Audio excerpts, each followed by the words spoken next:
Horace Blackwell didn't bother dismounting.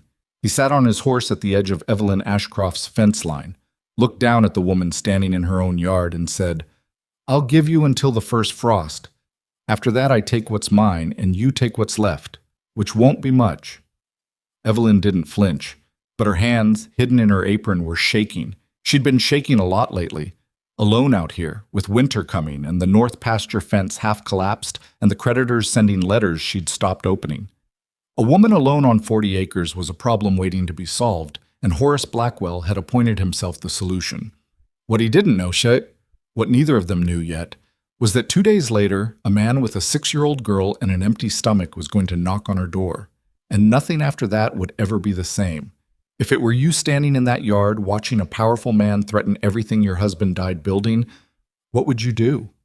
If this story already has you wondering, hit that like button, drop your city or country in the comments so I can see how far this tale has traveled, and subscribe so you don't miss what happens next. Stories like this one come every week, and you won't want to be late. The summer of 1887 didn't cool down. It just got mean. By the time July burned itself out across the Wyoming Territory, the creek beds had cracked like old pottery, and the grass had gone the color of straw. Cattle were walking miles to find water that wasn't there. Ranchers who'd survived blizzards and wolf seasons and bad beef prices were selling off their herds at a loss just to stop watching the animals suffer. Nolan Pierce sold his last 3 steers on a Tuesday. He stood in the stockyard in Caldwell and watched them walk away behind a man he didn't know. And the feeling that settled into his chest wasn't grief exactly. It was something quieter than grief, something that had been building for 2 years and had finally reached the bottom.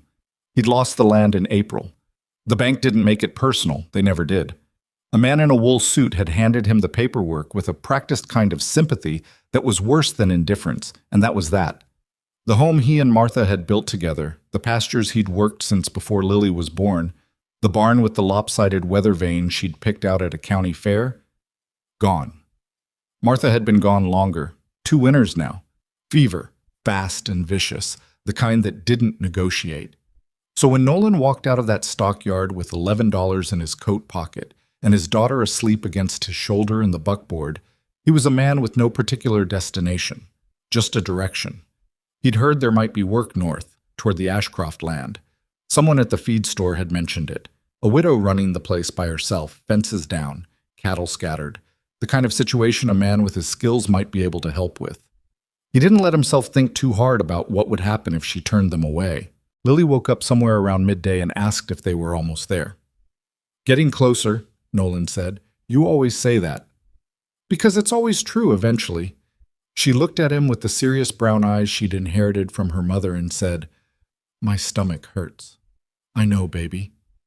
Not like sick, like empty. He reached into his coat and gave her the last piece of hardtack he'd been saving. She took it without complaint, which was worse than if she'd complained. At 6 years old, Lily Pierce had already learned not to ask for more than what was offered. That knowledge sat in Nolan's chest like a stone. The Ashcroft Ranch came into view late in the afternoon. It wasn't what he'd expected, though he wasn't sure what he had expected. The house was solidly built, 2 stories, with a covered porch that had seen better years. The barn beyond it had one wall that was visibly bowing outward, and the fence along the east pasture was down in at least 3 places he could see from the road. But there were cattle in the field, not many, maybe 30 head. And they looked fed and watered, which meant someone was working this land and working it with care, even if the infrastructure was failing around them. Nolan pulled up at the gate and sat there a moment. He was aware of how he looked. 2 days without a proper wash. A coat that had been respectable once and wasn't anymore. A little girl in a dress that had been let out twice at the hem and was still too short. He was aware that he was about to ask a stranger for charity, and he'd spent his whole life being the kind of man who didn't do that. But Lily's stomach was empty. He got down from the buckboard and opened the gate himself, drove through, closed it behind him. The small courtesies mattered. He'd been told that by his own father, and he'd never found reason to doubt it. He knocked on the front door at 4:15 in the afternoon. The woman who answered was not what he'd pictured. He'd imagined someone older, maybe worn down, maybe frightened by the isolation. Evelyn Ashcroft was somewhere in her late 30s with dark hair pulled back practically and eyes the color of good creek water, clear and watchful and not particularly welcoming. She looked at him the way a person looks at unexpected weather, assessing, waiting to see what kind of trouble had arrived. "Mrs. Ashcroft," he said. "Who's asking?" "Nolan Pierce, I heard you might need—" "Everyone needs something," she said. "That's not a recommendation." She started to close the door. Not slammed, just a firm, practiced motion, the motion of a woman who'd learned to close doors on strangers and didn't feel badly about it. And then Lily moved. The little girl had been standing behind Nolan's leg, which was her habit in unfamiliar places. But she stepped around him now, and she looked up at Evelyn Ashcroft and she said, "Excuse me, ma'am, do you have anything to eat? Papa said I shouldn't ask, but my stomach's been hurting since yesterday." There was a silence. Evelyn looked down at the child, really looked at her. The too short dress, the hollow look around the eyes that children got when they hadn't eaten properly in days, the way she was holding herself very straight as if she was trying to seem less pitiful than she was. Something shifted in Evelyn's face. Not softness exactly, more like recognition. She opened the door wider. "Come in," she said. And then, to Nolan, with a look that made clear this was not an invitation extended to him personally, "The child can eat. You can wait on the porch." Nolan nodded. "That's fair." He sat on the porch step while his daughter disappeared into a stranger's kitchen, and he listened to the sound of a pan being set on a stove, and he stared at the bowing wall of the barn, and he thought about what came next. He didn't have an answer. But for the first time in 2 days, someone was feeding his little girl. He could work with that. Inside, Evelyn moved around her kitchen with the efficiency of someone who cooked for one and had long since stopped finding pleasure in it. She scrambled 3 eggs and cut 2 slices of bread and poured a glass of milk from the morning's collection, and she set it on the table without ceremony. The child sat down and did not immediately start eating. "Thank you for the meal, ma'am," Lily said. "That's very kind of you. Go ahead and eat before it gets cold." "Yes, ma'am." And then, "We had a ranch before. Papa's really good with cattle." "Is he?" "He can fix almost anything, too. Fences and barns and such. He learned from his father." Lily paused, looking at her eggs. "Our barn burned down. That's one of the things that happened." Evelyn sat down across from her without quite meaning to. "What else happened?" Lily ate a careful bite before answering. "Mama died, and then it didn't rain for a long time. And then the bank came." She said all 3 things in the same even tone, the way a child recites facts they've processed past the point of visible emotion. "Papa doesn't really talk about it, but I think he's sad mostly." "And what about you?" Lily considered this seriously. "I'm sad too, but I think we're going to be okay." She looked up at Evelyn with those dark, certain eyes. "Papa always figures something out." Evelyn looked at this 6-year-old child sitting at her table eating scrambled eggs and explaining her family's catastrophe with the quiet dignity of someone twice her age, and something unlocked in her chest that she'd kept bolted shut for 4 years. She didn't say anything. She got up and went to the door. Nolan was still sitting on the porch step, elbows on his knees, looking at the barn. He turned when he heard the door. "Your daughter says you can fix things," Evelyn said. "I can." "That barn wall." She nodded toward it. "The east fence. The cattle need moving to the south pasture, but the gate mechanism is seized. 3 things that need doing this week alone." "I can do those things. I pay fair wages. Nothing extra. You'd need to find your own accommodation in the bunkhouse. It's not much, but it's dry." Nolan stood up. He was taller than she'd registered from the doorway, and there was something about the way he held himself, tired to the bone but not beaten. She recognized that particular combination. "And Lily?" he said. Evelyn didn't hesitate, which surprised her. "She stays in the house. I have a spare room. She can help in the kitchen if she wants to, or not. Either way." Something crossed Nolan Pierce's face that he clearly was trying to control. He looked away toward the barn for a moment, jaw working slightly, and when he looked back, his expression was composed. Thank you." Mrs. Ashcroft, I want you to know I'm a hard worker and an honest man. I've been neither lucky nor unlucky, just I didn't ask for your history, she said. Not unkindly. I asked if you could fix the barn wall. Yes, ma'am, I can fix the barn wall. Then we'll see how the week goes. She went back inside. Nolan stood on the porch for a moment, exhaled slowly, and picked up his hat from where he'd set it on the railing. The week went fine. Better than fine. He started on the barn wall the next morning before Evelyn was finished with her coffee, and she watched from the kitchen window as he assessed the damage with the methodical attention of someone who'd spent a lifetime reading what a structure needed.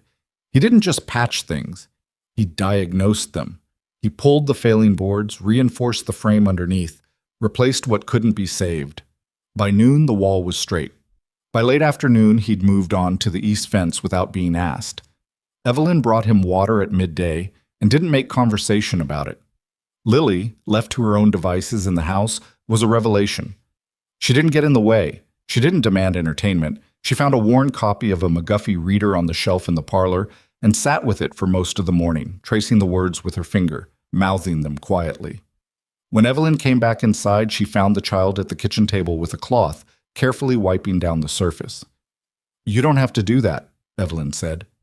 I know, Lily said, but you made me eggs, and it looked like it needed doing. Evelyn looked at the table, which did need doing, and said, Don't use that cloth for the stove. There's a different one on the hook. Yes, ma'am. The rougher one? That's the one. Lily went and got the rougher one and applied herself to the stove with the same serious focus she brought to everything. Evelyn watched her and thought, not for the first time, about how children absorb the emotional weather of the adults around them, and what it meant that this child had learned to be so careful, so quietly useful, so intent on earning her place. It meant she'd spent a long time afraid she might not have one. By the end of the first week, the east fence was repaired and the gate mechanism was freed, and the cattle had been moved to the south pasture, which had more grass and better shade. Nolan had also, without comment, replaced 3 rotted boards on the porch steps and restrung the clothesline behind the house that had been sagging badly enough to drag clean laundry in the dirt. Evelyn didn't mention the unrequested jobs, but at the end of that week she cooked supper for all 3 of them for the first time. Not a grand gesture, just a pot of beans and cornbread, and they ate it at the kitchen table together. It was the first time in 4 years that Evelyn had cooked for more than herself. The conversation was mostly Lily's, which suited everyone. The child had opinions about everything, which clouds meant rain was coming, whether the chestnut mare in the near pasture was friendlier than she looked, which McGuffey's stories were too sad, and which ones were the right kind of sad. She asked Evelyn questions with the frank curiosity of a child who'd been without a mother long enough that any grown woman's knowledge seemed valuable and worth gathering. Nolan mostly listened. He ate without rushing, which Evelyn noticed. A man who'd been short on food for a while often ate like he was afraid it would be taken away. Nolan ate like a person who was tasting things, which meant either he hadn't been as desperate as she'd assumed, or he was making a point of being the kind of man he meant to be even when circumstances pulled in other directions. She wasn't sure which it was. She found herself wanting to know. After supper, Lily fell asleep in the armchair in the parlor before Nolan could get her to the bunkhouse to bed. He carried her carefully, the child's head on his shoulder, and Evelyn, without quite deciding to, said, She can sleep in the room upstairs tonight. It doesn't make sense to wake her. Nolan stopped. Mrs. Ashcroft, I don't want to... She's already asleep, Evelyn said, and the room's just sitting empty. He looked at her for a moment with an expression she couldn't fully read. Then he nodded and carried Lily upstairs, and Evelyn heard the soft sounds of him tucking the child in, his voice too low to make out the words. She stood at the kitchen sink and washed the supper dishes and tried to remember the last time her house had felt occupied instead of just inhabited. It had been 4 years. Since Thomas. Thomas Ashcroft had been dead 4 years, and in that time Evelyn had made the ranch survive through pure stubborn will, because the alternative was surrendering it to the creditors or the land speculators circling like expensive vultures, and she refused. She'd sold cattle strategically, cut every expenditure that wasn't critical, done work that people assumed a woman couldn't do because she didn't have the option of that particular assumption. She'd kept the ranch. But keeping a thing wasn't the same as living in it. The next morning came with the particular clarity that follows good sleep. the light sharp and gold across the pasture, and Nolan was already out at the cattle before Evelyn finished her first cup of coffee. She could see him from the window, moving through the herd with that slow, careful confidence that cattle responded to, checking the animals with a hand here and there, his attention fully given to the work. Thomas had moved like that with cattle. She turned away from the window. There was plenty to do that didn't involve watching her new hired hand work. What she couldn't turn away from so easily was what started happening over the following weeks. The ranch began to breathe differently. It was hard to explain, and she didn't try to, even to herself. But there was a rhythm returning to the place that had been absent for years. Nolan worked from before sunup to after sundown without complaint, and not just the jobs she assigned, but the ones he noticed needed doing. He had that quality, rare in hired help, of seeing a property as a system rather than a list of tasks, understanding how each piece related to the others. The cattle were healthier, the fences were tight, the barn was sound, and in the house, Lily was everywhere. The child had taken to the ranch the way a calf takes to a home pasture, not with dramatic attachment, but with the quiet settling of something finding what it belongs to. She helped Evelyn with the morning eggs, collected with genuine excitement every single day, as if the hens might have changed their minds. She named the horses. Evelyn had been calling them by numbers, which was practical, but, as Lily pointed out with gentle reproach, not very kind. She helped weed the kitchen garden in the afternoons with the focused intensity she brought to everything, only occasionally getting distracted by interesting bugs. She asked Evelyn questions constantly. Not intrusive questions. The child had good instincts about what she could and couldn't ask, but questions about the ranch, about how things grew, about what different clouds meant, about why the creek ran higher on some mornings than others. Questions that were really saying, "Tell me how this world works. Tell me how to belong in it." Evelyn answered all of them. She found herself extending the answers, adding details, explaining the connections between things, the way you did when you were teaching, rather than just responding. She hadn't taught anyone anything in 4 years. She had forgotten that it felt like something. One evening near the end of the second week, she found Nolan sitting on the porch after supper, not doing anything, just sitting. It was unusual. He didn't do nothing. She sat down in the other chair because it was her porch, and she wasn't going to be inconvenienced into going back inside. "Lily's settling in," she said, because it was a safe thing to say. "She is." He looked out at the darkening pasture. "She gets attached fast. She always has." He paused. "I worry about that sometimes. It's not a bad quality." "No, but she got attached to our home, our ranch, and then it was gone." He turned the hat in his hand slowly, the habit she'd noticed when he was thinking through something uncomfortable. "She's not a child who shows what she feels in obvious ways. She just goes quiet and stops eating, and I don't always know what to do about that." Evelyn was quiet for a moment. "She told me about your wife." "Figured she might." "She seems all right about it, as all right as a 6-year-old can be." She didn't really understand at first. She kept asking when Mama was coming back. He said it without inflection, which meant it cost something. Kids that age, they don't have a concept of permanent. Not really. When did she stop asking? Around Christmas. About 4 months after. He finally stopped turning the hat. She came and sat next to me in the barn one morning, and she said, "Papa, I know Mama's not coming back. I just wanted you to know that I know." And then she went and fed the chickens. Evelyn said nothing. "She was trying to take care of me," Nolan said, "at 5 years old." He pressed his mouth together. "I don't know if I did right by her after Martha died. I was not good for a while. I kept the ranch going, but I wasn't present. Not the way I should have been. You're here now." He looked at her. "Yeah," he said. "I am." The third week brought trouble that wasn't weather or livestock or fence lines. It arrived in the form of a man named Denton, who worked for Horace Blackwell, and who came riding down the Ashcroft Lane on a Wednesday morning like he was expected. He was a thick man in a good coat, the kind of good coat that belongs to an employee of a wealthy man rather than the man himself, and his pleasant expression was the expression of someone delivering an unpleasant message and enjoying that particular privilege. Evelyn met him at the gate.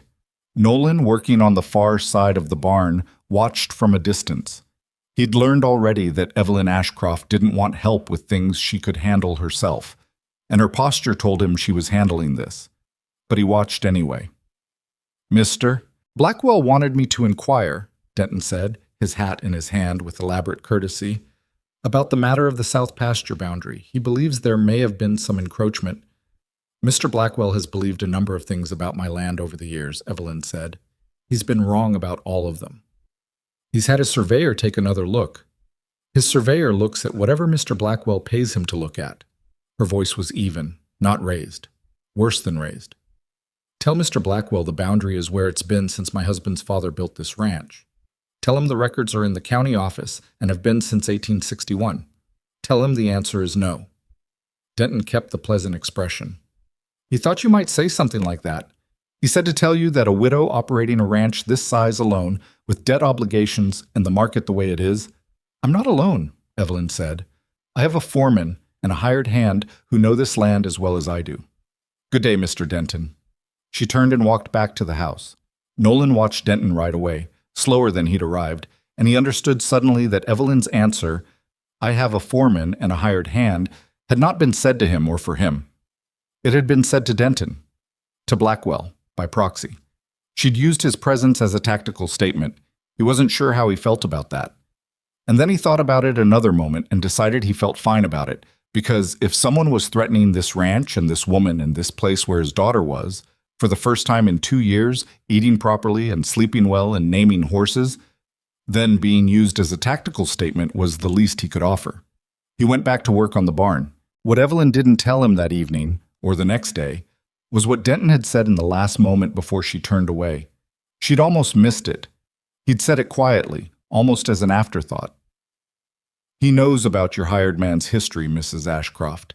The debt, the foreclosure, a man who couldn't hold on to his own property. Mr. Blackwell wonders if that's the kind of judgment you can afford to rely on." She'd kept walking. She hadn't reacted.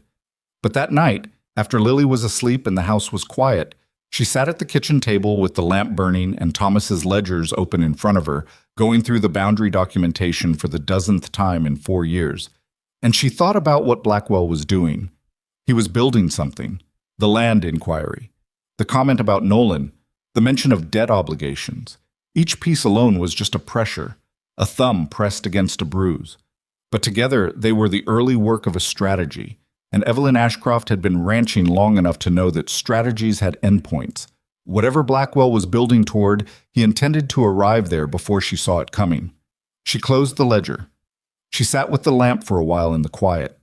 Then she went to her husband's desk, and she began writing down everything she remembered about Blackwell's attempts on the ranch.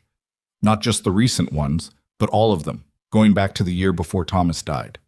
Dates, names, specific demands, and specific refusals. She wrote it all down in her careful, plain handwriting until the lamp started to gutter. She didn't know exactly what she was building either, but she intended to have it ready. The morning of the 4th week, Nolan came to breakfast with a question he'd been turning over for several days. "The north pasture," he said, pouring himself coffee with the unself-conscious ease of someone who'd stopped treating the kitchen as a stranger's territory. "The grass is coming back in the low spots. If we moved the herd up there for the next few weeks and let the south pasture rest, you'd be in better shape before winter." Evelyn looked up from her own cup. "That's what Thomas used to do." "Makes sense pasture-wise." "It does." She watched him over the rim of her cup. "Samuel, my foreman, will be back from Cheyenne end of the week. He knows the north pasture best. He'd want to be part of that decision." "Of course." Nolan sat down across from her. "I didn't mean to overstep." "You didn't." She set down her cup. "You noticed something and said so. That's not overstepping." Lily appeared in the doorway in her nightgown, hair loose and wild, carrying the McGuffey reader. She climbed into her chair and opened the book and began moving her lips over the words, apparently not yet fully awake. Nolan looked at his daughter with an expression that was unguarded in a way he usually wasn't, and Evelyn caught it before she could look away. Something that was purely love, without complication, the kind of feeling that didn't need to announce itself. She's been practicing the reading every morning, Evelyn said, because it needed to be said. She's better than she thinks she is. Nolan looked at her. She needs a teacher. She has one, Evelyn said, and was surprised to find she meant it simply, without negotiation. He was quiet for a moment. Mrs. Ashcroft. Evelyn is fine, she said. We've been here a month. Another silence. Lily turned a page without looking up. Evelyn, he said, I want you to know I'm aware this isn't... I understand what this arrangement is. Work. Fair wages. I don't have expectations beyond that. She looked at him steadily. He held it, which not everyone did. I know what the arrangement is, she said, and I know what it isn't. She picked up her coffee. Neither of us needs to explain ourselves to the other. No, he agreed. We don't. Lily looked up from the reader. I can read this whole page now, she announced. Do you want to hear it? After breakfast, Nolan said. After breakfast, Evelyn agreed. And the morning continued with its ordinary business, coffee and eggs and a child reading aloud from a worn book, while the sun came up over the east pasture. And if something had shifted between the two adults at the table, neither of them named it. But it had shifted. And they both knew it. The question was what Horace Blackwell was going to do about it. The answer to that question was already riding toward them, in the form of a deputy sheriff, a fabricated accusation, and a set of plans that Blackwell had been developing for years, and was finally, with the patience of a man who understood that timing was everything, beginning to put into motion. Samuel Ortega came back from Cheyenne on a Friday with a look on his face that Evelyn knew, the look of a man who'd heard something in town he didn't want to bring home. He came into the kitchen and set his hat on the table, which he only did when something was serious, and he said, There's talk in town, Evelyn, about the ranch. He glanced at Nolan with the assessing look of a man who'd been foreman of this operation for a decade and had opinions about new presences. About the new man. What kind of talk? Evelyn said. Samuel sat down. He was 61, compact, with the hands of someone who'd spent 40 years working cattle and the eyes of someone who'd spent 40 years watching people. He'd been Thomas's foreman before he was Evelyn's, and his loyalty to this ranch was the bone-deep kind. Blackwell's kind of talk, he said, about the Pierce family losing their ranch in Caldwell, about debt, about how you've taken in a man without knowing his character. He looked at Nolan directly. I'm not saying I believe it. I'm saying it's being said. Nolan nodded once. What specifically? That you borrowed money you couldn't repay and let your land go to ruin before the bank took it. That the drought wasn't the cause, that mismanagement was. The line of Nolan's jaw tightened. Lily was upstairs. He'd checked before coming to the table. The drought took 30% of ranches in that county, Nolan said. Mine was one of them. I borrowed against the land when it looked like the rain would come. It didn't. He met Samuel's eyes. I wasn't a reckless man. I was an unlucky one. There's a difference. To reasonable people there is, Samuel said. Blackwell's working on the unreasonable ones. Evelyn had been listening with her hands flat on the table, a posture she adopted when she was thinking. What does he want people to believe? That you're compromised, Samuel said, that you've lost your judgment, that a widow who'd taken a man of doubtful character, no offense, Pierce, none taken, is a widow who maybe can't be trusted to make sound decisions about the ranch, and maybe the territory would be better served with the land in more capable hands. The silence that followed was the specific silence of people who are calculating. He's been at this for 4 years, Evelyn said. He's been patient, Samuel agreed, but patience has a reason, and the reason is usually that he's waiting for the right moment. He looked between them. And right now, with you having a new hired man that people in town don't know, with questions about the boundary already being floated, this is the moment, Evelyn said. That's what I'm afraid of. Nolan was quiet for a long moment. Then he said, Tell me about the boundary. And Samuel Ortega spread his hands on the table and began to explain the history of the South Pasture Line, the old dispute that went back to before Thomas, the survey markers that had been placed and argued about, and finally settled in 1871, the documentation that Evelyn kept in the locked box under the desk in the study. And as he talked, something in Nolan Pierce's expression shifted from the look of a man listening to the look of a man who just understood something he needed to understand. "Show me the south pasture line," he said. "Tomorrow, before anyone else is awake." Samuel looked at Evelyn. Evelyn looked at Nolan. "Why before anyone else is awake?" she said. "Because if Blackwell has someone watching this ranch, and I'd bet money he does, I don't want him to know what we're looking at until we're sure of what we've found." The quiet stretched. "All right," Evelyn said. "Tomorrow morning, first light." Nolan nodded and stood and went back to the bunkhouse, and Evelyn and Samuel sat at the kitchen table in the lamplight, and Samuel said quietly, "Where'd you find him?" "He found me," Evelyn said. "He knocked on the door." Samuel looked at the door and then back at her. "You trust him?" She thought about it honestly, the way she thought about everything, not reaching for reassurance, but actually measuring the question against the evidence she had. "Yes," she said. "I do." Samuel nodded slowly. "Then let's see what he finds at the south pasture line." Outside, the night was cooling and the stars were out, and somewhere in the north pasture, one of the cattle lowed once and went quiet. The ranch settled around its people the way a ranch does when it's being tended. Not peacefully exactly, because there was nothing peaceful about what was coming, but with the particular solidity of a place that knows it is being defended. In the spare room upstairs, Lily Pierce slept with the McGuffey reader next to her pillow and one of Evelyn's spare quilts tucked around her, and her dreams, whatever they were, did not wake her. The first steps towards something that would eventually need to be called a family had been taken by the most ordinary means. A child asking for food, a woman opening a door, a man willing to be used as a tactical statement because the alternative was worse. None of them had planned any of it. Most important things happened that way.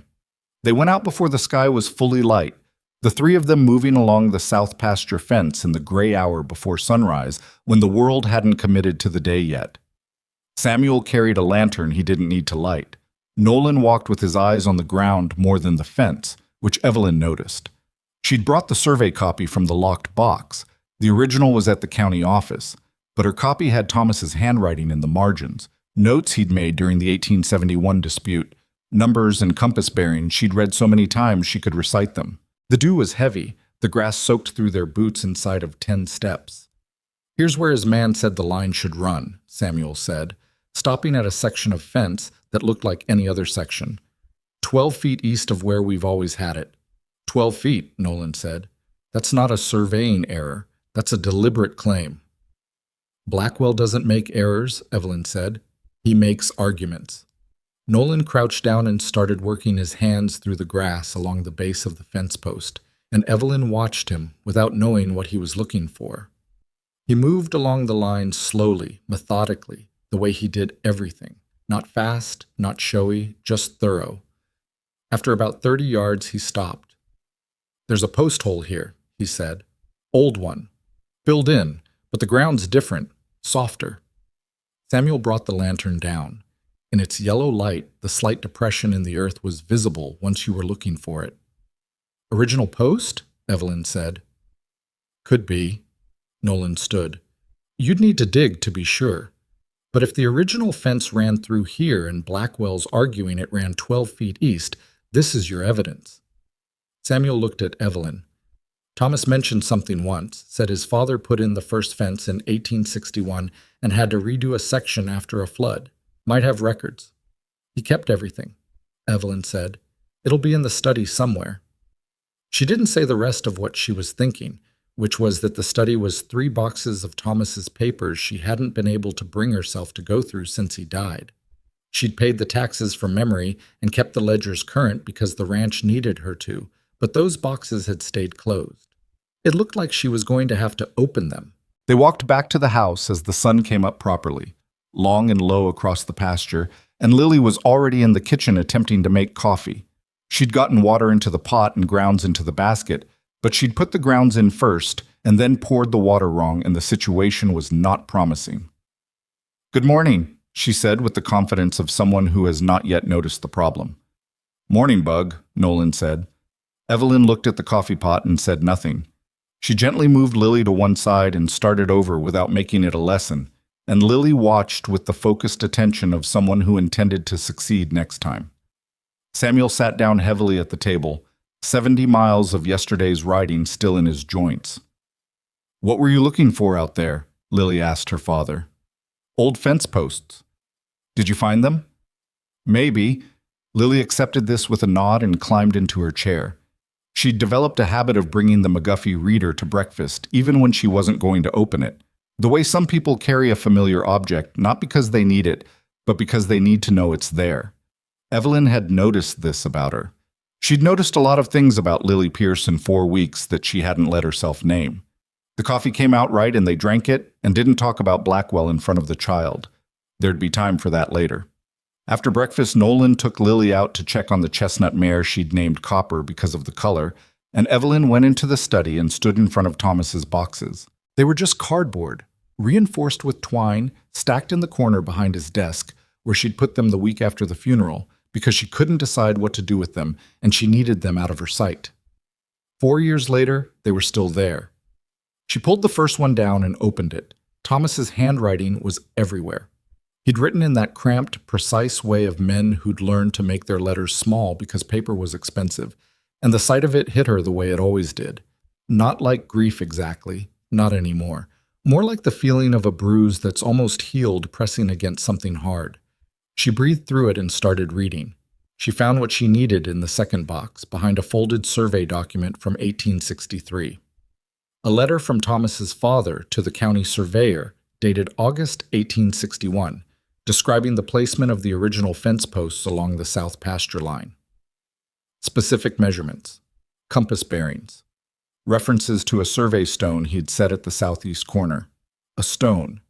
She read the letter twice and then went to the window and looked out toward the south pasture where Nolan and Lily were a distant shape near the fence line.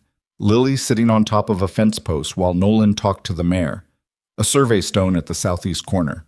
If it was still there, buried under decades of grass and accumulated earth, but still there, it would tell a clearer story than any filled-in post hole. She took the letter and went back outside. The next 2 weeks were a different kind of work. Nolan continued the ranch operations, the cattle to manage, the water distribution to oversee now that the creek level was dropping again, the regular repairs that a working ranch generated endlessly.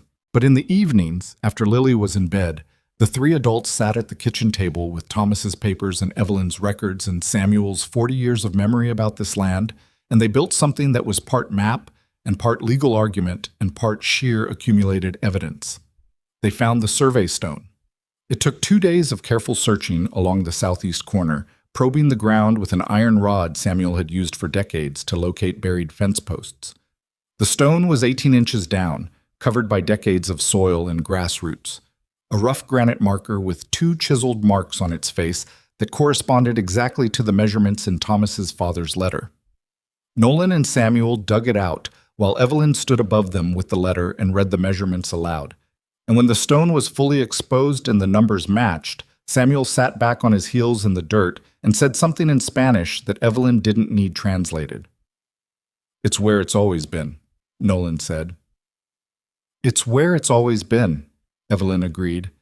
She reached down and touched the stone once with the flat of her hand. It was cold from being underground and rough under her fingers, and it had been sitting in that corner of the earth for 26 years, patient as a witness waiting to be called. "Blackwell didn't know about this," she said, "or he'd have had it moved." "He knows about the dispute," Samuel said, climbing to his feet with the effort of a man whose knees had opinions. But the original survey from 1861 was never registered at the county. Thomas's father did it himself and kept the records at the ranch. If Blackwell researched the county files, this stone wouldn't be in them. "So he's arguing a boundary based on incomplete information," Nolan said. "Or he knows there's more information and is hoping we don't have it," Evelyn said. Nolan looked at the stone and then at her. "We have it." She looked back at him, and something passed between them that was not romantic and not quite friendship either. It was the particular connection of 2 people who have recognized that they are in the same fight and that neither of them is going to walk away from it. "We have it," she said. They photographed the stone's location relative to the fence line using a borrowed camera from the town photographer, who came out on a Tuesday and took 3 exposures and charged $2, which Evelyn paid without discussion. They documented everything: the letter, the stone, the measurements, the original survey, the old post hole. They organized it in a way that told a story a county judge could follow, cross-referencing Thomas's notes with Samuel's recollections of the 1871 dispute settlement, building layers of corroboration the way you build a fence. Each piece of evidence interlocked with the next. Blackwell didn't move immediately. He let another 2 weeks pass, which Evelyn understood was its own kind of pressure. The pressure of waiting for the other boot to drop, of not knowing which move he'd make or when. Then 3 things happened in the same week. The first was a visit from a man who introduced himself as an attorney from Cheyenne, representing Blackwell's interests regarding what he called the encroachment matter.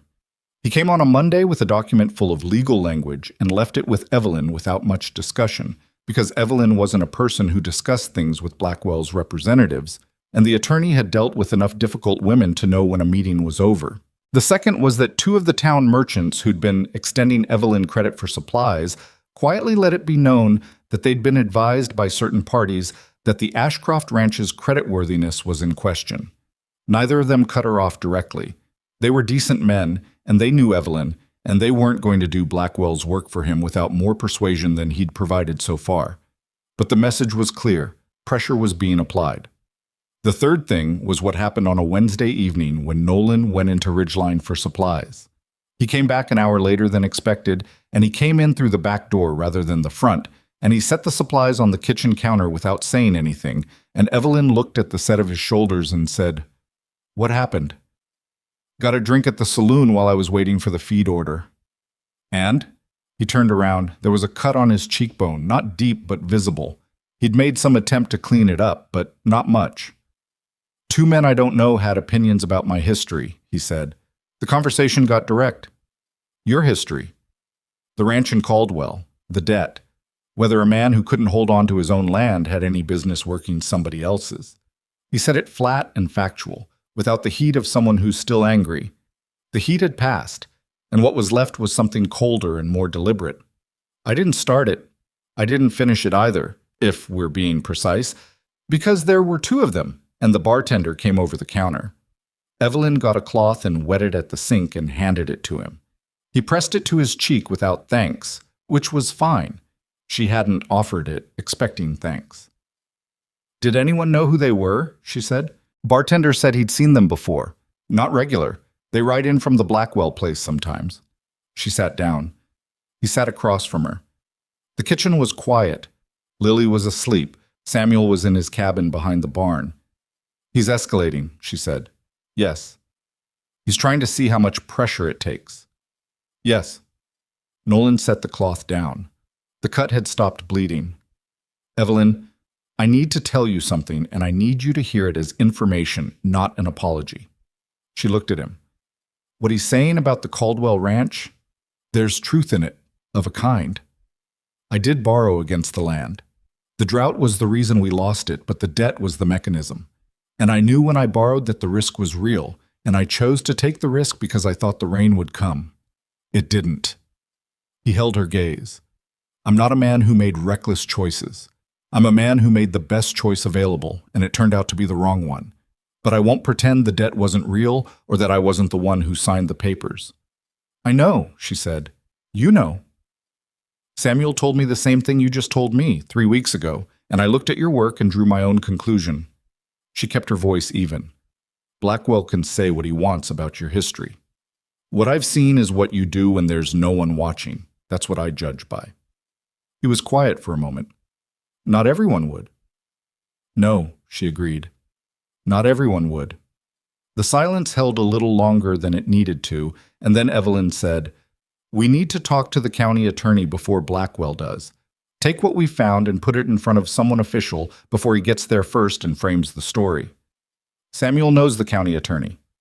"Samuel knows everyone. That's why I kept him on when I couldn't afford to." She stood up and began checking the supplies he'd brought, partly because they needed checking and partly because she needed to be moving. "I'll write to him tomorrow. We'll request a meeting." She heard Nolan's chair push back, heard him stand. He was behind her for a moment before he spoke. "You're not afraid of any of this," he said. Not like it was an accusation, more like he was trying to understand it. "I'm afraid of all of it," she said, not turning around. "I just don't let it make decisions for me." He made a sound that wasn't quite a laugh, more like the sound a person makes when they recognize something true. And then he went out the back door and across the yard to the bunkhouse, and Evelyn stood at the kitchen counter with the supplies in her hands and the lamp burning and the house quiet around her, and she thought about Thomas. She thought about how he would have handled this. He was a steadier man than people assumed, not loud, not combative, just relentlessly present. He would have done what she was doing. He would have built the case piece by piece and put it in front of the right people and trusted that the truth was sturdy enough to hold weight. She missed him in a particular way tonight, not the drowning grief of the early years, but the specific ache of wanting to tell someone you trust about what was happening and not having them there. Though there was someone in the bunkhouse across the yard who was starting to feel, very quietly and without ceremony, like someone she might someday trust that way. She put that thought away carefully and went to bed. The county attorney's name was Harlan Price, and he came out to the ranch the following Saturday because Samuel asked him to, and because Samuel had helped Harlan's father move cattle in 1869, and some debts are paid in favors across generations. He was a thin man in a sensible coat with the manner of someone who'd heard most human problems and had developed opinions about their solutions. He sat at the kitchen table and went through everything they'd assembled. He did it carefully and without comment, the way an experienced man reads a document. Not looking for what he expected to find, but looking for what was actually there. Lily had been dispatched to the barn with specific instructions about copper and a hard-boiled egg for lunch, because some conversations weren't for 6-year-olds. When Price finished, he set the papers down and said, "This is solid." "Solid enough?" Evelyn asked. "For the boundary dispute, yes. The stone plus the 1861 letter plus the survey copy plus the photographic documentation. That's multiple independent forms of evidence pointing to the same conclusion. Any reasonable judge would find for Ashcroft on the boundary question." He paused. "That's the good news." Nolan said, "What's the bad news?" "Blackwell doesn't need to win the boundary dispute. He just needs the litigation to drag on long enough that the carrying costs break the ranch financially. A lawsuit can be sustained for a year, 2 years. Filings, continuances, county court, then appeal to territorial court." He spread his hands. "The legal fees alone." The silence was the silence of people doing math in their heads. "I can't sustain 2 years of that," Evelyn said. It was simply true, and she said it simply. "No," Price agreed, which is why Blackwell filed the way he did. Not because he expects to win, but because he expects you to run out of the ability to fight. Nolan had been sitting very still. "Then we need to change what he expects." Price looked at him. "Meaning?" "He's built this as a war of attrition. He's patient, he has more money, and he's betting the ranch can't outlast him financially." Nolan leaned forward. "But if the evidence is as solid as you say, the boundary case isn't really a question. It's settled. We're just waiting for a court to formally settle it. What if we push for an expedited inspection? County judge comes out, looks at the stone, looks at the documentation, rules on site. Fast. Before the carrying costs accumulate." Price rubbed his chin. "It's possible. An on-site inspection with a preponderance of physical evidence. A judge could rule on the boundary question in a single session if he was inclined." "How do we incline him?" Samuel said. "The documentation," Price said, "and reputation. Who testifies matters as much as what they say." He looked at Evelyn. "You have neighbors who've ranched this territory a long time, people whose word carries weight with the court." "The Halverson family," Samuel said. "Been here since '58. James Halverson watched Thomas put in the south fence in 1869 when it needed resetting after the flood. He was there." Evelyn nodded slowly. "James would testify." "And there are others," Samuel said. "People who know this land and know Blackwell and have had their own reasons to be careful of him." Price gathered the papers. "Let me draft a motion for expedited inspection. I'll file it this week." He looked up. "Blackwell will fight it. He'll file delays." "How fast can he file delays?" Evelyn asked. "Faster than you'd like. He has 2 attorneys in Cheyenne on retainer." Price paused. "But a motion for expedited inspection on physical boundary evidence with documentation this clear is hard to argue against without looking like you're trying to hide something, which Blackwell is, but the optics of it are not in his favor. He left with the copies and a list of potential witnesses that Samuel had written out from memory. Every neighboring rancher who'd been in this territory long enough to know the Ashcroft land the way you knew a neighbor's face. The three of them sat at the table after he left.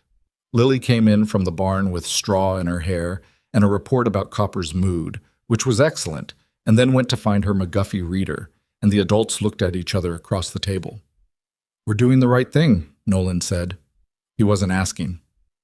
"We're doing the only thing," Evelyn said, "which is usually the right thing." Samuel nodded once, heavily, in the way of a man who's seen enough of the world to find simple truths more reliable than complicated ones. What none of them said, because saying it would have given it a weight they didn't need to carry right then, was that Blackwell was not a man who responded to being outmaneuvered by conceding gracefully. He was a man who, when one strategy closed, found another, and he was already finding another. The rumors in town shifted in the following week. They moved away from Nolan's financial history. That avenue hadn't produced the isolation it was supposed to, since Evelyn clearly hadn't budged, and toward something more targeted. Something that a community of people with conventional sensibilities might find more troubling than a man's old debts. Nolan heard it from the feed store owner, who told him because he was a decent man and believed a person ought to know when their name was being misused. "People are saying," the feed store owner said carefully, looking at the counter instead of at Nolan, "that the situation at the Ashcroft place isn't proper. A widow and a hired man living in the same house. People are saying things about Mrs. Ashcroft's reputation." Nolan went very still. "Who's saying it?" "It's being said," the man replied, which was the polite way of saying it was being circulated without a named source, the way rumors always moved when someone deliberate was pushing them. Nolan bought his supplies and rode back to the ranch and didn't say anything for the rest of the morning. He worked on the water trough that had developed a crack, working the cement into the crack with more force than the work required, and he turned it over in his mind in the thorough and unhurrying way he turned over most things. Evelyn found him at the trough in the early afternoon and looked at his face and said, "What is it?" He told her, flat, factual, looking at the trough rather than at her. He told her what the feed store owner had said, and he did not try to soften it because softening it would have been an insult to her. She was quiet for long enough that he looked up. Her face had a quality he'd seen once before, the morning he'd arrived and she'd almost closed the door on him. The quality of a person who is being hurt by something they anticipated, and it still hurts. "Of course he did," she said. Not angry, more like confirming something she'd suspected. "Evelyn, he couldn't break me on the boundary question, so he's trying to break me on my character." She looked at the trough. "Thomas has been dead 4 years. In 4 years I've had to fight for the water rights on the North Creek, for the grazing permit on the federal land, for the right to sell cattle without a male cosigner on the transaction. And now this." She looked at her hands. "He's counting on me caring more about what people think than about what's right." "Do you?" He said it carefully. She looked at him. "What do you think?" "I think you're one of the least susceptible people to that kind of pressure I've ever met," he said. "But I also think it's not just about you. It's about Lily." Her expression shifted. "Lily is living in this house," he said. "If the story gets around, if people in town start treating her differently because of what's being said about her father and the widow he works for." He stopped. "She's 6 years old. She didn't choose any of this." "No," Evelyn said. "She didn't." They looked at each other, and the thing that had been quietly building between them for weeks was there in the open now. Not romantic, not simple, but real. The particular weight of two people who have become responsible for the same small person and are reckoning with what that means. "Tell me what you need," Evelyn said. "I don't know yet," he said honestly. "I need to think." "Think then." He thought. He thought for the rest of that afternoon and through supper, which was quieter than usual. And Lily watched both of them with those sharp brown eyes that missed very little and asked no questions, which was her way of saying she knew something was happening and was choosing to trust them to handle it. After supper, while Samuel smoked his pipe on the porch, Nolan sat down across from Evelyn at the kitchen table and said, "I'm not leaving." She looked up from the ledger she'd been pretending to work on. I want to be clear about that, he said. Whatever Blackwell does next, whatever he says, I'm not going to be pressured into leaving this ranch. He held her gaze. But I need to know if that's what you want. Because if my staying is making your situation harder, your leaving would make it worse, she said. The ranch needs the work you're doing. Lily needs... She stopped and started again. I need the help. That's the truth of it. He nodded. Then I'm staying. Good. Another silence, but it was different from the silences before. Not the silence of strangers finding their footing or colleagues establishing terms, but the silence of two people who have just made a decision together and are sitting inside it. He's going to do something more than rumors, Nolan said. This is setup. He's trying to isolate us from the community before the main move. I know. The filing for expedited inspection puts him on a timeline. He needed this quiet and contained, and now it's going to court. Nolan turned his hat in his hands once and then put it on the table, which was a thing he'd never done before, setting it down rather than holding it. He's going to accelerate. I know that too. Are you ready?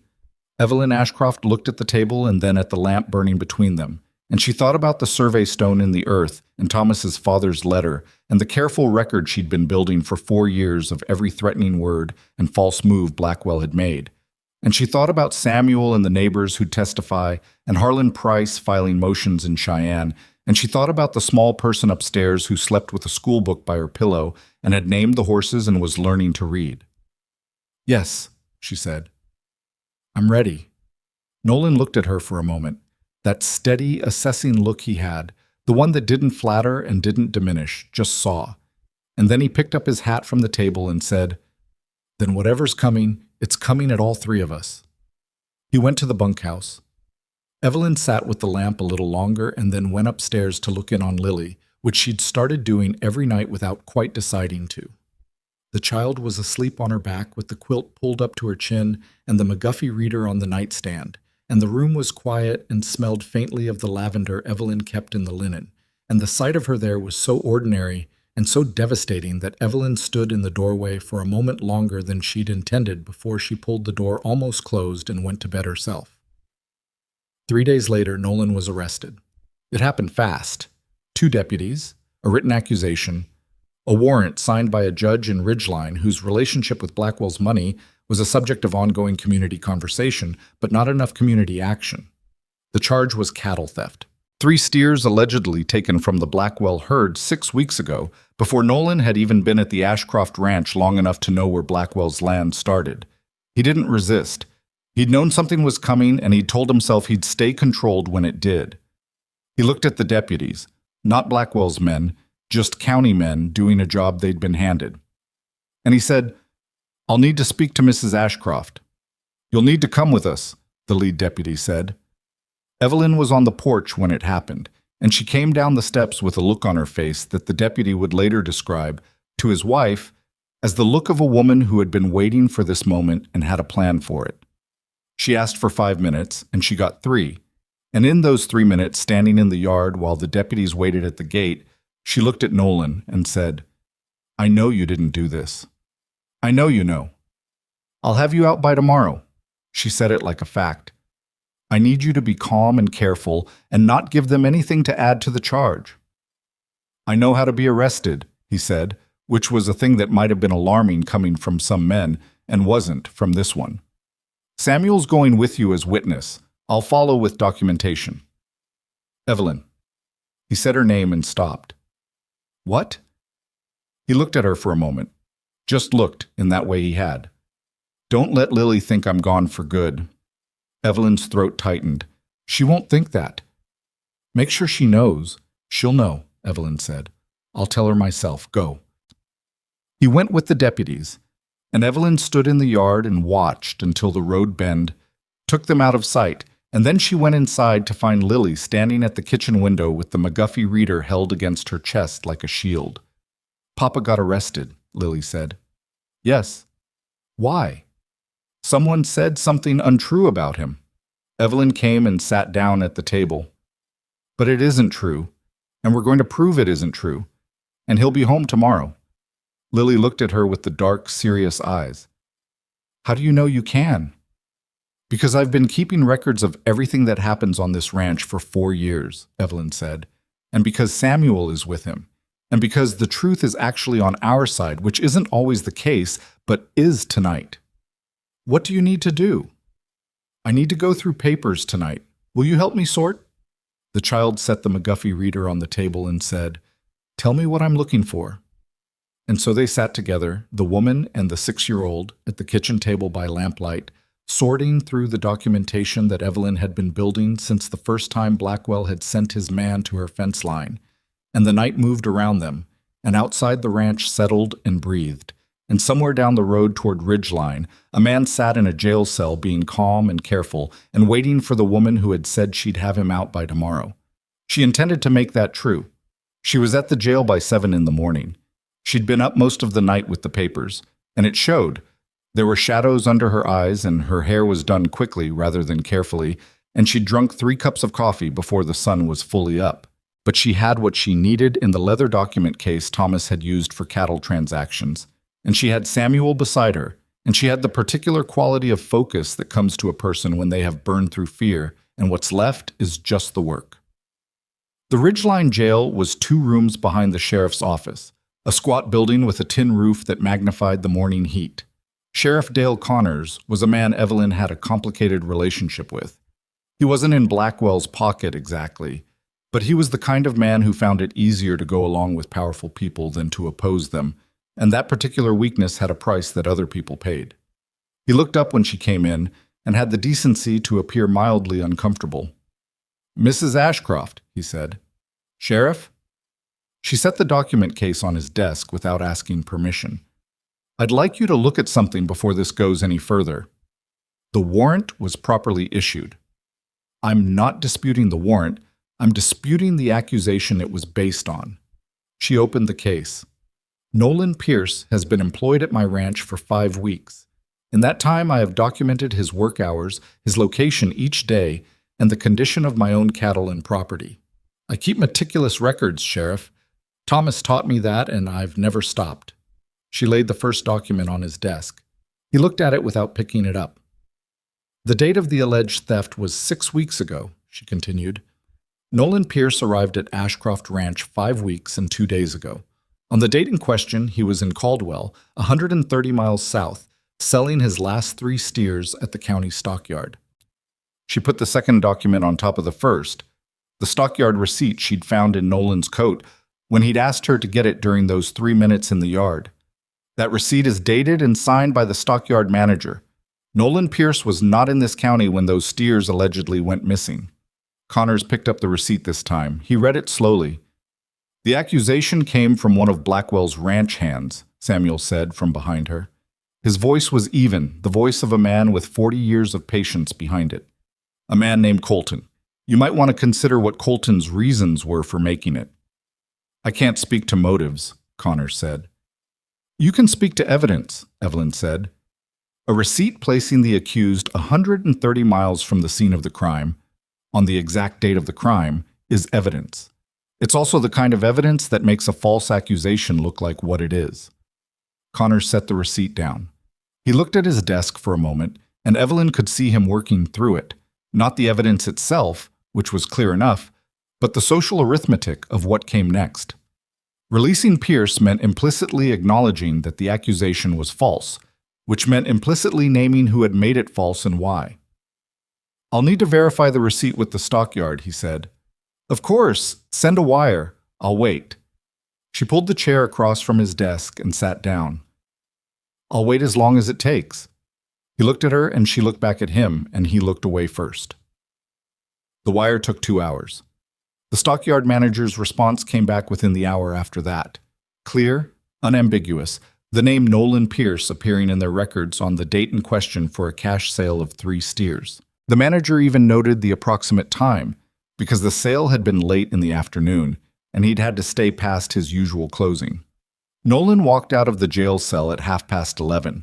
He looked tired in the specific way of a man who hadn't slept on a hard surface before, and there was a stiffness in his jaw that hadn't been there before.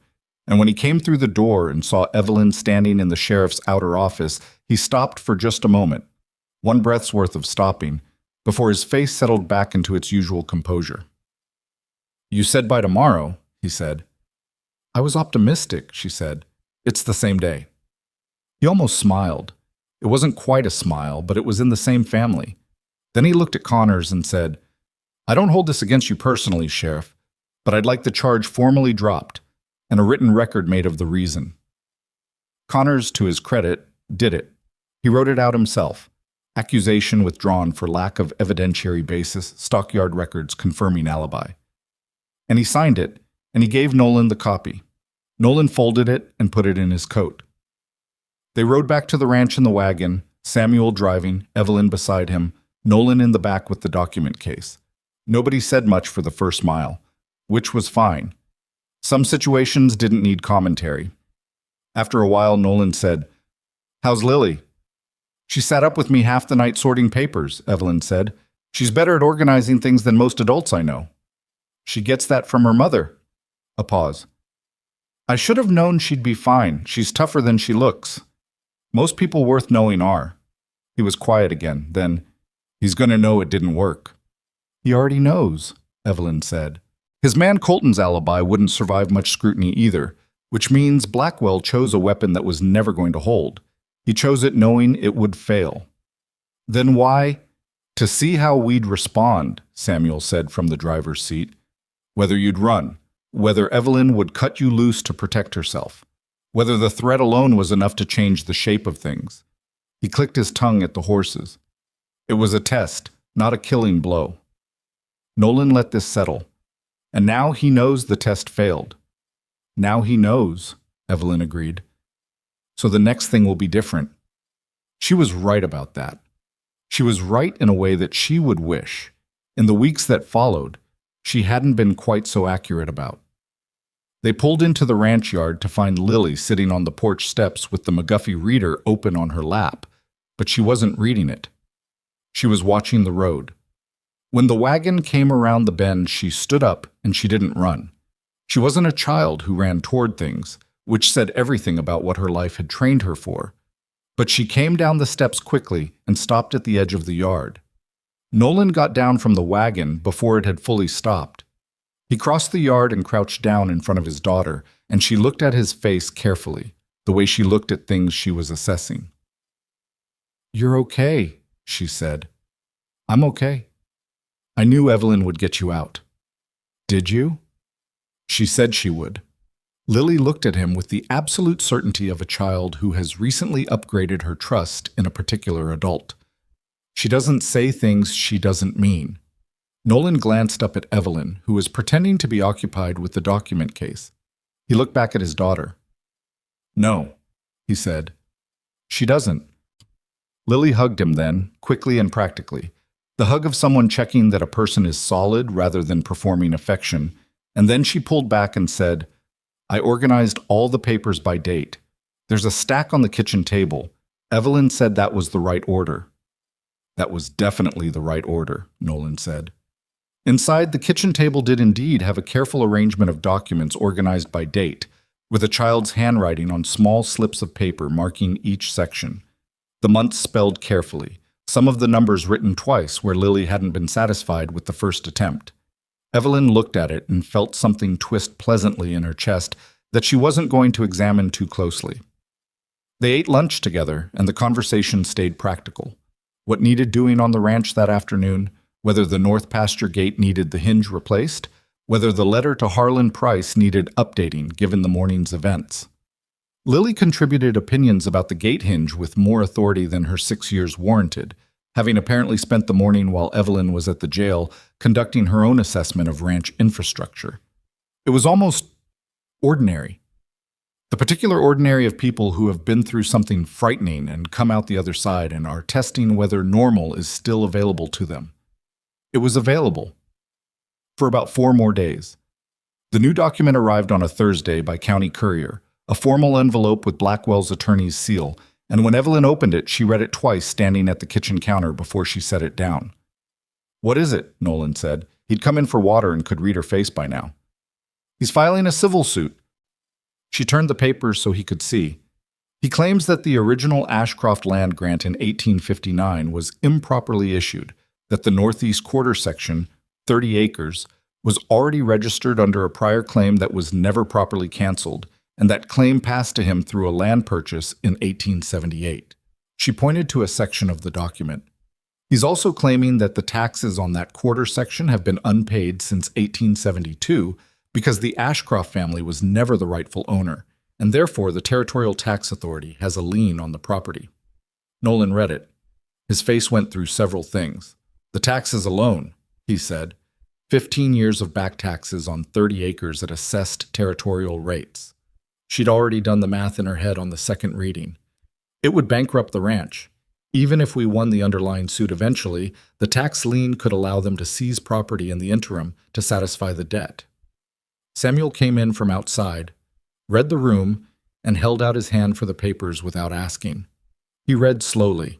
When he finished, he set them on the table and stood looking at them the way a man looks at a problem he's known was coming and still hoped wouldn't arrive. The prior claim, he said. There was a prior claim on that northeast quarter. I remember hearing about it when I started here. Thomas's father dealt with it. Some trapper filed a homestead claim in 1857 before the territory established proper registry. He left, never developed the land, claim was considered abandoned. Considered abandoned, Evelyn said. Not formally canceled. It might have been canceled. Records from that period in the territory were not well kept. Blackwell's attorney is saying they weren't canceled, that the trapper sold his interest before he left, and that sale was recorded in Missouri, not in the territory, and that chain of title eventually passed to Blackwell. She looked at both of them. Whether that's true or constructed, I don't know.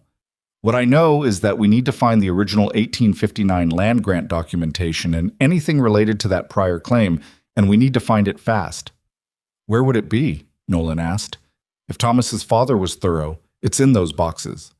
She looked at the third box, the one she hadn't fully gone through. If he wasn't, it might be at the Territorial Land Office in Cheyenne.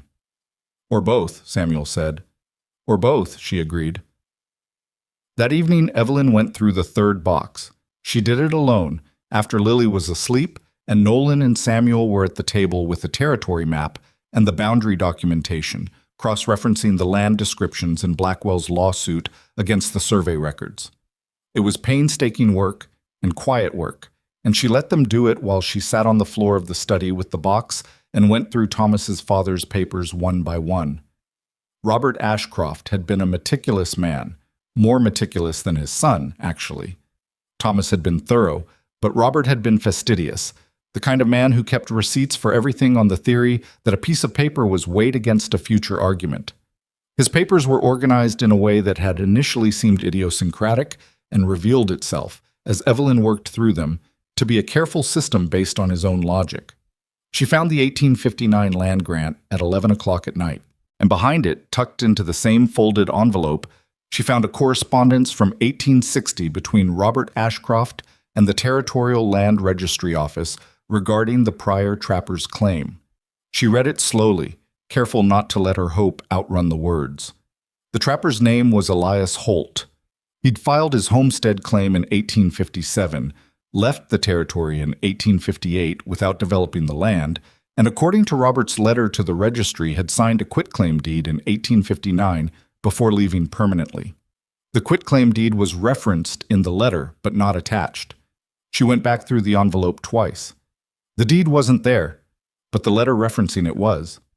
And the letter had a response, a single paragraph from the registry office, dated 3 weeks after Robert's, acknowledging receipt of a copy of the deed and confirming that the Holt claim had been formally canceled in the territorial registry. The cancellation was registered. Somewhere in the territorial records in Cheyenne, there was a document confirming that Elias Holt's claim had been canceled in 1859, and that the 1859 Ashcroft grant was therefore unencumbered. She went to the kitchen doorway. "Nolan?" He looked up from the map. "I found something," she said. They read it together at the kitchen table, the lamp between them, Samuel standing behind them with his arms crossed and his reading glasses on. The room was very quiet. Outside, an owl called once and went silent. When Nolan finished, he set the letter down. The cancellation's in Cheyenne. Yes. So we need someone in Cheyenne. Yes. And we need them there before Blackwell's attorney files the tax lien motion, which he looked at the lawsuit document, which they can file as early as next week. And they won't file it immediately, Samuel said. They'll wait to see if we respond to the civil suit first. Filing the tax motion before we've had a chance to answer the suit makes them look like they're not interested in a fair proceeding. Which they aren't, Nolan said. Which they aren't, but appearances matter in court, even corrupt court. Samuel took off his glasses. Evelyn should go to Cheyenne. She looked at him. You know what you're looking for. You know how to read those records. And you have the correspondence to support the search. The registry will have to let you look. You have their own letter acknowledging the cancellation. He looked at her steadily. I'll go with you. 2 days there, 2 days back, a day at the registry. That's 5 days, Nolan said. He was looking at the map. The ranch? Evelyn said. I know what needs doing, Nolan said. And Lily's here. He said it simply, which was how he said most things that were significant. Go to Cheyenne. Evelyn looked at him. You'd stay with Lily. I'd be working. She'd be here. He met her eyes. Same as it is now, just without you and Samuel for 5 days. The ranch will stand. She thought about leaving Lily with him, about what that meant and what it said about where they were. And she thought about the registry document in Cheyenne and the timeline of Blackwell's legal maneuvering. And she thought about Thomas's father's careful letter with its reference to the quitclaim deed. And she made the decision the way she made most decisions, by identifying what had to be done and doing it. All right, she said, we leave day after tomorrow. That gives me tomorrow to brief Nolan on the cattle schedule and write to Harlan Price. What she didn't plan for was what happened the following morning. She was in the barn at dawn, going over the cattle schedule with Nolan and pointing out the 2 heifers who needed watching, when James Halverson rode up the lane. James was 64, wide through the shoulders, with a face that had been weathered by 40 years of Wyoming into something that looked carved. He'd ranched the land east of the Ashcroft property since before Thomas was born. He dismounted slowly, the way a man his age did after a long ride, and he didn't waste time on greeting. Heard about the lawsuit, he said. Word travels in this county. He looked at Evelyn. Heard about the arrest too, and the rumors. He said the last word with a particular flatness that contained his opinion of the rumors without requiring him to express it explicitly. What do you need? Testimony, Evelyn said. If it comes to a court inspection, and it will, about the south boundary line. You were here when Thomas reset that fence in '69. I was. I helped him set 3 of the posts. He looked at Nolan without preliminary. You the hired man? Nolan Pierce. James Halverson. They shook. Thomas Ashcroft was a fair man and a good neighbor. His wife is the same kind of person. He looked back at Evelyn. I'll testify about the fence line. Who else are you asking? We haven't gotten to everyone yet. Get to the Beckett family. Martin Beckett was here in 1861. He's 70 now, but his memory's better than mine. And the Nguyen family south of town, they've had their own run-ins with Blackwell's surveyors. They'll have something to say. He put his hat back on. Blackwell's been doing this a long time to a lot of people. The difference is most people can't fight it alone, and so they don't. I'm not alone, Evelyn said. James looked at her, and then at Nolan beside her, and he nodded once with the economy of a man who'd said what he came to say. He rode back out. Nolan watched him go. Are there others like him? He asked. There are more than Blackwell thinks, Evelyn said. He's been working on one person at a time. He hasn't seen what happens when they're not isolated. She spent the rest of the morning writing letters. To Martin Beckett, to the Nguyen family, to 2 other neighbors Samuel suggested, each letter specific about what she was asking and why. She wrote them in her plain, direct hand, the hand she used for business rather than the more careful script she'd used in her youth, and she didn't dress up what the situation was. She told them the truth and asked for their help and trusted them to make their own decisions. Then she sat down with Lily at the kitchen table and told her she was going to Cheyenne. Lily received this information with the concentrated attention she gave important things. For how long? 5 days? Samuel is coming with me. Who's going to do my reading lessons? Your father can do the reading lessons. He taught you the alphabet to begin with. Lily considered this. He's not as good at explaining the hard words. He'll manage. Evelyn looked at her. Lily, I need you to understand why I'm going. To find the paper that proves the ranch is ours. Yes. And if you don't find it? Evelyn didn't lie to children. She'd decided that early in knowing this one. Then we'll find another way. But I think the paper is there. Lily nodded. Then, in the tone of someone making a practical assessment, Evelyn, are you going to keep living here after everything? The question landed without warning, which was how Lily's questions usually landed. Not from malice, but from an absence of the adult habit of avoiding the thing everyone was actually thinking about. This is my ranch, Evelyn said carefully. I intend to keep it. That's not what I meant. Lily looked at the table. I mean, after the lawsuit and everything, are you going to want us to still be here? The kitchen was very quiet. Evelyn looked at this 6-year-old child who was asking, in the most direct possible terms, whether she was going to be left again, and she understood with sudden clarity that the question wasn't really about the lawsuit at all. Yes, she said. I want you here. Lily looked up. Both of you, Evelyn said. That's not contingent on lawsuits or Blackwell or anything else. The child held her gaze for a moment with those unsparing dark eyes, and then she said, Okay, in the tone of someone who has received information they intend to rely on, and went back to her reading. Evelyn sat with it for a moment and then stood up and went to find Nolan. He was at the water trough, which had developed a second crack that needed addressing, and he looked up when she came over. Lily asked me if I was going to want you both to stay, she said. After. He was quiet. I told her yes. He set down what he was holding and looked at her properly. Evelyn, I'm not saying it to complicate anything, she said. I'm saying it because she needed to hear it and because it's true, and you should know what I told her. She held his gaze.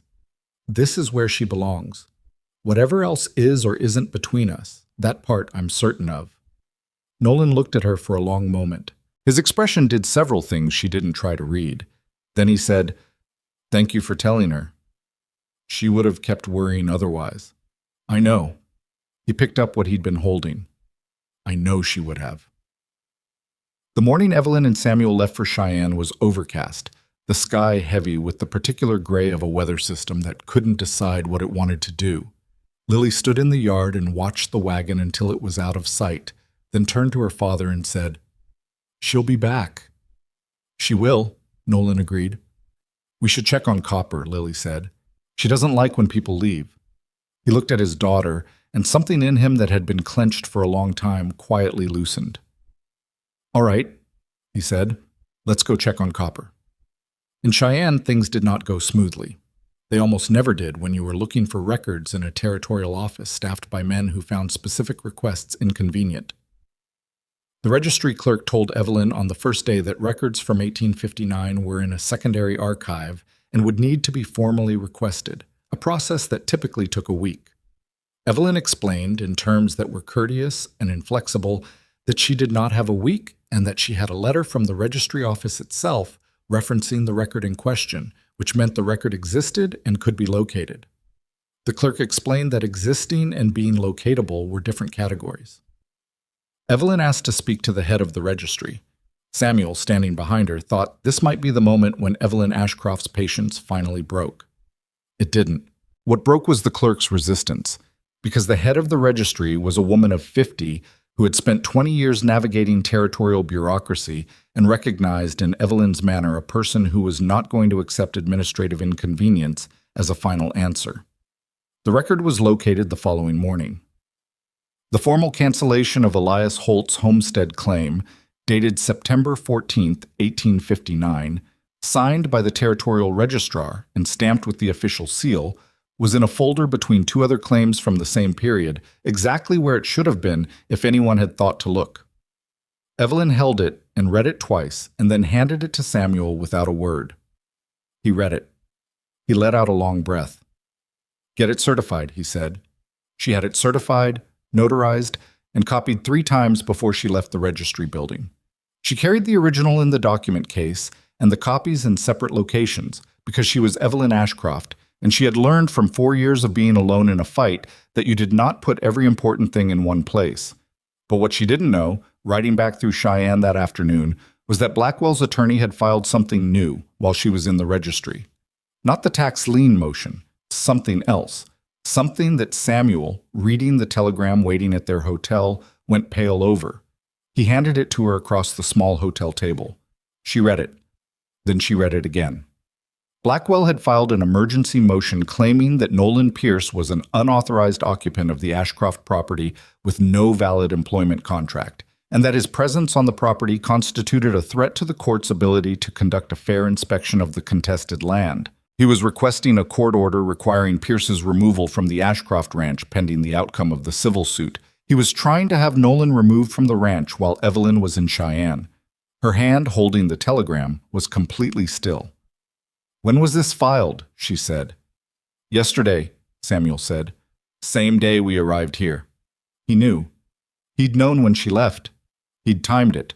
She put the telegram down on the table and sat with it for a moment, and she was not afraid. She was past fear, had burned through it the night she'd sat sorting papers with Lily, had come out the other side into something colder and more functional than fear. But she was angry, not the hot, unfocused anger that made people careless. The other kind, the kind that sharpened. "Wire Harlan Price tonight," she said.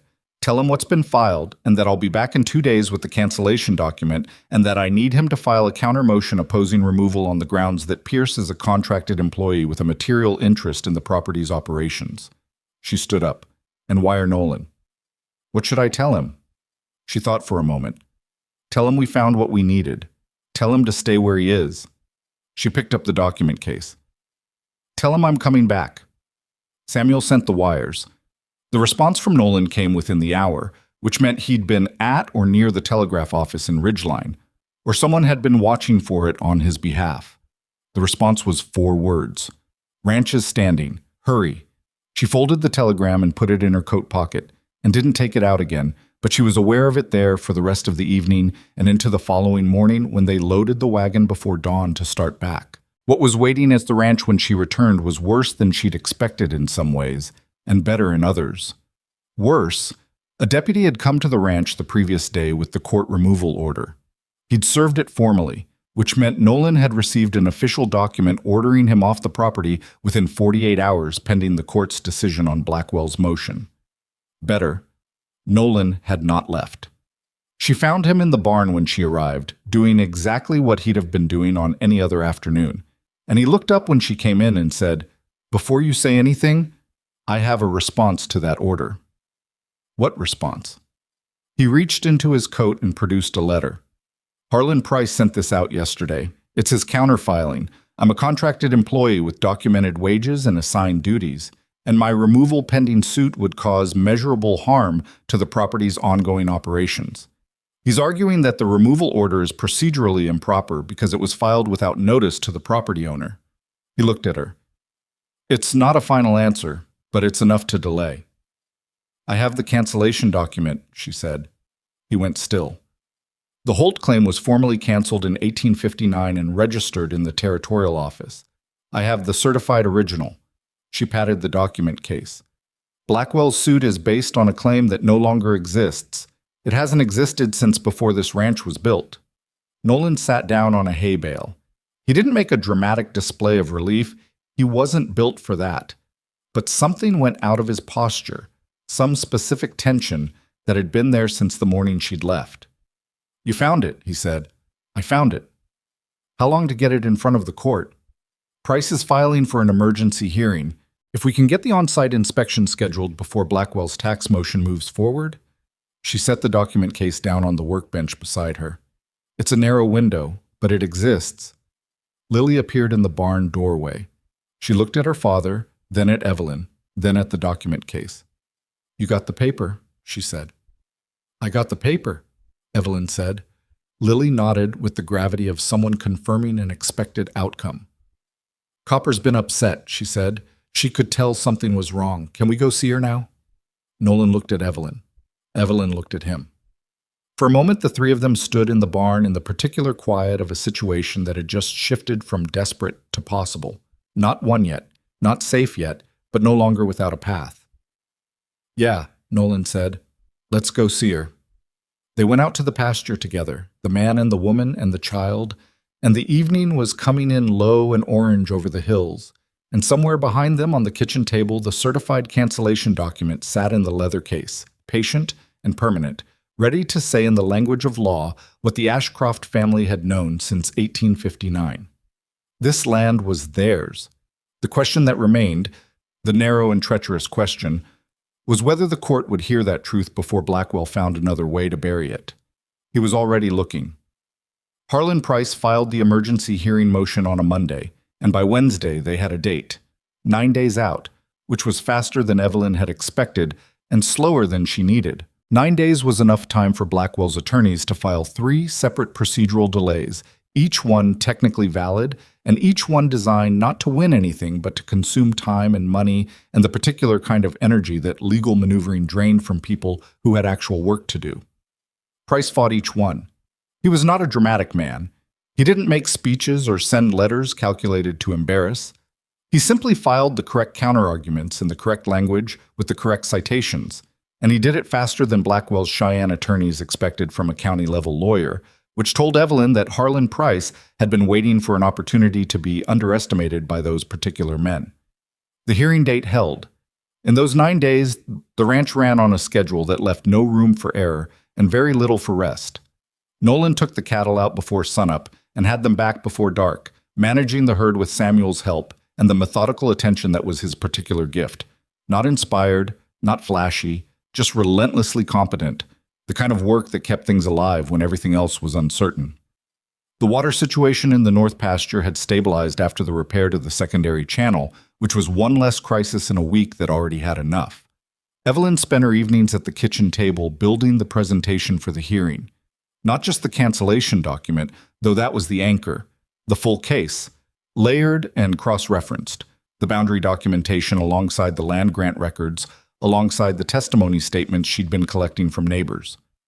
James Halverson had sent his written statement, careful and specific about the 1869 fence setting. Martin Beckett, 70 years old and sharper than men half his age, had ridden out himself to give his statement in person, sitting at the kitchen table for 2 hours, and telling Evelyn everything he remembered about the Ashcroft land from 1861 onward in a voice that didn't waver once. The Nguyen family sent 2 statements, one from the father, one from the eldest son, both describing encounters with Blackwell's surveyors who had twice attempted to move markers on the south end of their own property. They hadn't connected those attempts to the Ashcroft situation until Evelyn's letter arrived. Now they understood they were part of a pattern. That was the thing about Blackwell's strategy, Evelyn realized during one of those late nights with the lamp burning low. He'd worked on everyone separately. One ranch at a time, one boundary dispute at a time, one rumor campaign at a time. He'd kept his targets isolated from each other because isolated people couldn't compare notes, couldn't see the pattern, couldn't understand that what felt like their personal misfortune was actually a systematic effort being run against the whole community. The letters she'd sent hadn't just collected testimony. They'd broken the isolation. On the 6th day before the hearing, a man she didn't know rode up the lane. He was in his mid-50s, weathered, with the look of someone who'd spent time at considerable altitude. He introduced himself as Roy Sutter, said he ranched 40 miles north, said he'd heard from the Beckett family about what was happening and wanted to know if she'd be interested in what he knew about a water rights transaction Blackwell had pushed through 3 years ago that hadn't felt right at the time. She invited him in. She listened for an hour and 40 minutes and wrote down everything he said. What Roy Sutter described was a pattern of coercion around water rights, Blackwell using the threat of upstream diversion to pressure smaller ranchers into selling easements they couldn't afford to fight over, then using those easements to exert ongoing control over those ranchers' operations. The mechanism was different from what he was doing to Evelyn, but the architecture was identical. Identify a vulnerability, apply pressure, wait for capitulation, absorb the resource. "Why didn't you report it when it happened?" Nolan asked. He'd come in from outside midway through and sat quietly at the end of the table. Sutter looked at him without offense. Because I didn't think anyone would believe me over Blackwell. He has friends in the territorial administration. Had them, anyway. He paused. I heard they're looking at some of those friendships now. Evelyn looked up from her notes. Who's looking? Territorial investigators, out of Cheyenne. Apparently someone filed a complaint about the judge who signed your man's arrest warrant, the one for the cattle theft charge. He looked between them. The judge has connections to Blackwell's land company that he didn't disclose. That kind of thing tends to pull at a thread. The kitchen was quiet for a moment. When did this start? Samuel said. Few weeks ago. It's quiet so far. Investigations at that level usually are, until they're not. Sutter turned his hat. I'm telling you because if investigators come asking about Blackwell's land dealings in this county, you're going to be the people they want to talk to first. You've got more documentation than anyone. After Sutter left, the three adults sat at the table and nobody said anything for a moment. The arrest, Nolan said finally. That's where the thread starts.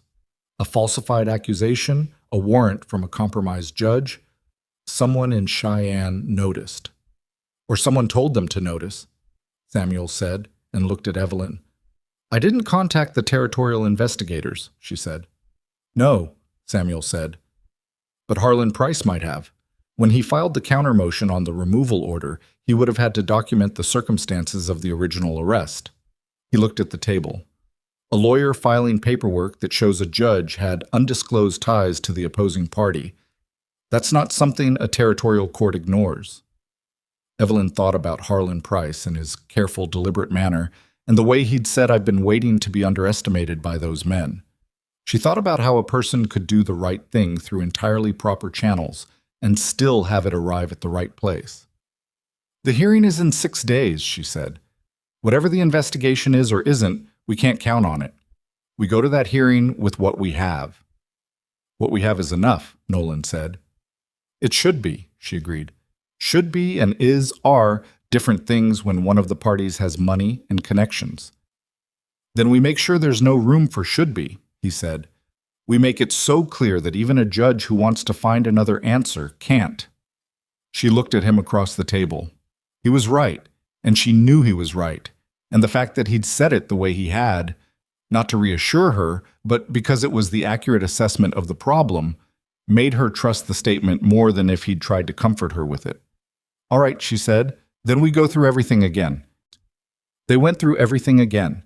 The night before the hearing, Lily could not sleep. She came downstairs at 11 o'clock in her nightgown and found Evelyn still at the table and sat down across from her without asking permission. You should be in bed, Evelyn said. I know, Lily said, and didn't move. Evelyn looked at her. The child had the hollow-eyed look of someone who'd been lying in the dark worrying, which was its own kind of exhausting. She closed the file she'd been reviewing. What are you afraid of? She asked. Lily considered this with her habitual honesty. That it won't work. That Blackwell has more money, and the judge is his friend, and it doesn't matter what's true. Those are reasonable fears. But? No but, Evelyn said. Sometimes the person with more money wins even when they're wrong. That happens. She kept her voice even because this child deserved accurate information rather than reassurance designed to manage her. What I can tell you is that we've done everything that can be done. The evidence is as strong as it can be made. Harlan Price is the best county attorney in this territory even if people don't know it yet. And the judge assigned to the hearing is not a Blackwell man. Lily absorbed this. How do you know the judge isn't his? Because I asked Harlan Price, and he asked someone who knows, and the answer came back that Judge Arthur Meade has spent 15 years building a reputation for being uncorruptible because he watched his own father get ruined by a corrupt judge when he was 12 years old. She looked at the child. Some people are defined by the worst thing they've seen. He decided to be defined by that differently. Lily thought about this for a long moment. Like Papa, she said. He lost everything and it made him careful. About people. About what matters. Evelyn said nothing because she didn't need to. And like you, Lily added, you lost Mr. Ashcroft and it made you not give up. I almost gave up, Evelyn said, because it was true, and this child would have detected the evasion anyway. A few times in the first year. It would have been easier. Why didn't you? Because this ranch was Thomas's and his father's, and giving it to Blackwell would have meant that the people who'd built it spent their lives building something for Horace Blackwell to take, which seemed like a wrong ending. She looked at the lamp. I don't like wrong endings. Lily nodded slowly. Me neither, she said, with the weight of a child who had already experienced a few. She went back to bed. Evelyn sat with the lamp a little longer and then closed the files. She'd done what could be done, and reading through them again in exhaustion would not make them stronger, and went to bed herself. The hearing was scheduled for 10 in the morning. They drove in together, all four of them, Evelyn and Samuel on the wagon seat, Nolan and Lily in the back with the document case between them. Lily was wearing her best dress, the one that fit properly now because Evelyn had let it out at the hem 2 weeks ago without ceremony, simply noting that the child had grown and the dress hadn't accounted for it. Nolan had noticed the alteration and hadn't said anything, which was the right response. Ridgeline's courthouse was a 2-story building that tried harder than the rest of the town to look permanent. The courtroom on the upper floor had been built with territorial ambitions in mind. High windows, a solid judge's bench, enough gallery seating for a community that took its public proceedings seriously. It was 3/4 full when they arrived. Evelyn had not expected that. James Halverson was there, sitting in the second row, his hat on his knee. Martin Beckett beside him. The Unwin family, father, mother, both sons, in the row behind. Roy Sutter near the back. A dozen other faces she recognized, ranchers and townspeople, some she'd done business with for years, and some she knew only by sight. She stopped in the aisle and looked at them, and something moved through her chest that she didn't have a word for.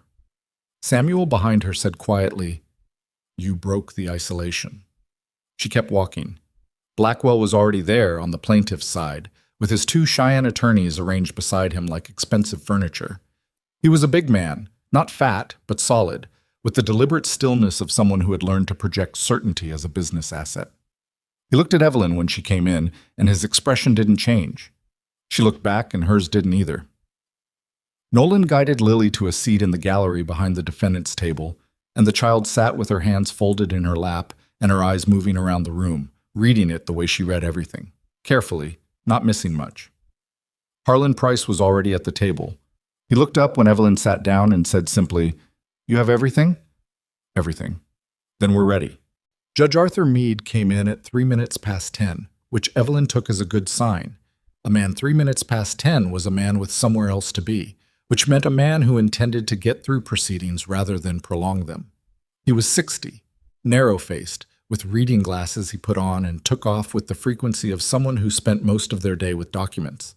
He reviewed the filing summary without comment. Then he said, "I'm going to hear opening statements, review the physical evidence, and conduct an on-site inspection of the contested boundary this afternoon. I don't intend to carry this beyond today unless the evidence requires it." He looked over his glasses at both tables. "Is that understood by both parties?" Blackwell's lead attorney, Sutz, a man named Ferris, who had the professional smoothness of someone who charged by the hour and was good at it, said yes with the confidence of a man who had not expected this schedule and was recalibrating. Price said yes like a man who had hoped for exactly this. Ferris went first. His opening was polished and long, which was the only tool available to someone whose case, Evelyn now understood, was constructed on a foundation that didn't exist. He used a lot of language about chain of title and historical record-keeping and the complexities of territorial land administration, all of which was technically accurate and none of which addressed the specific document that canceled the specific claim he was relying on. He spent 20 minutes building a house on ground that was already hollow. Price's opening was 11 minutes. He stated the facts. The Ashcroft land grant of 1859, the Holt claim filed in 1857, the quitclaim deed signed in 1859, the formal cancellation registered in the territorial office that same year, the certified copy of that registration now in the court's possession. He said that the plaintiff's civil suit was based on a claim that the territorial record showed had been legally extinguished 67 years ago, and that the physical boundary markers and documentary evidence would confirm that the Ashcroft Ranch had operated within its correct and legal boundaries since its establishment. He sat down. The judge looked at the document case. "Let's see it."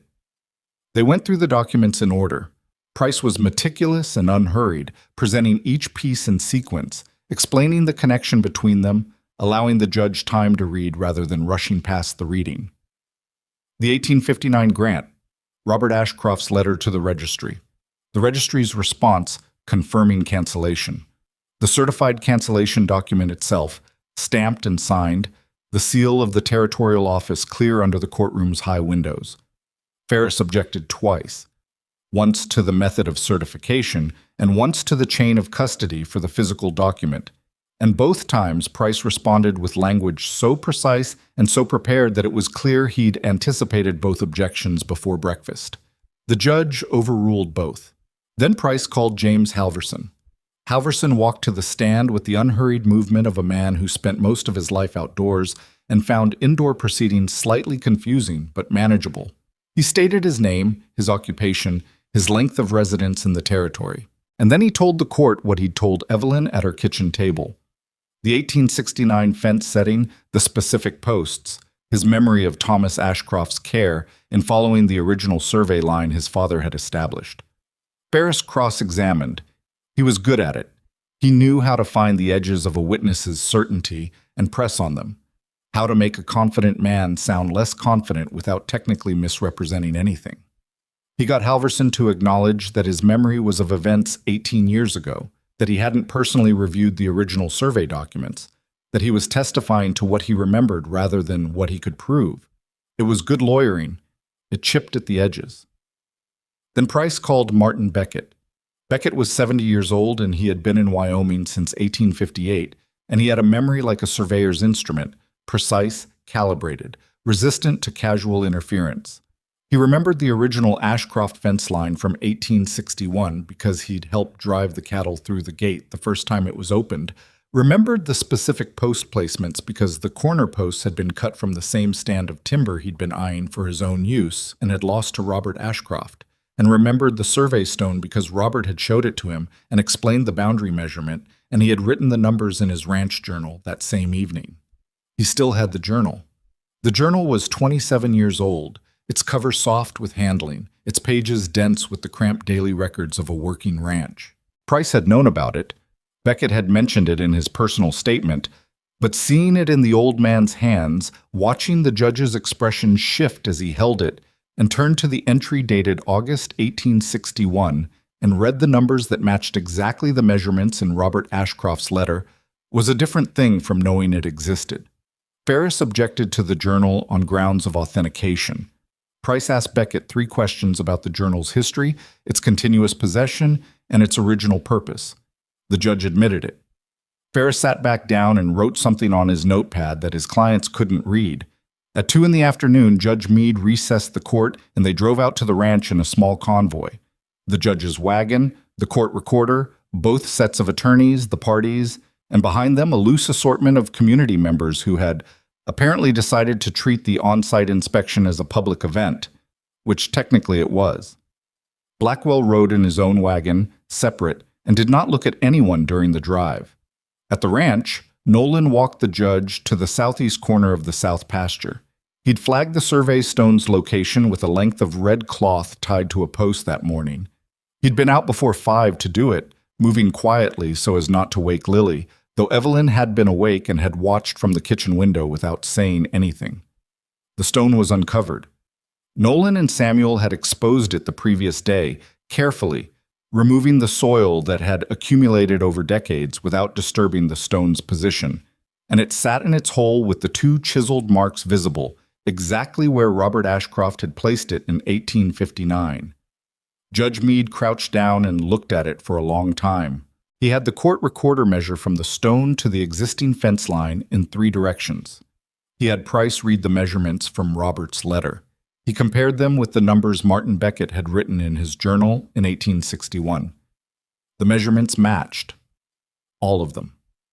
Within the margin that 67 years of soil movement and seasonal frost allowed, The survey stone was exactly where the document said it should be, and the fence line ran exactly where the stone indicated it should run, and Blackwell's claimed boundary was 12 feet east of where every piece of evidence, documentary, physical, testimonial, said the actual line was.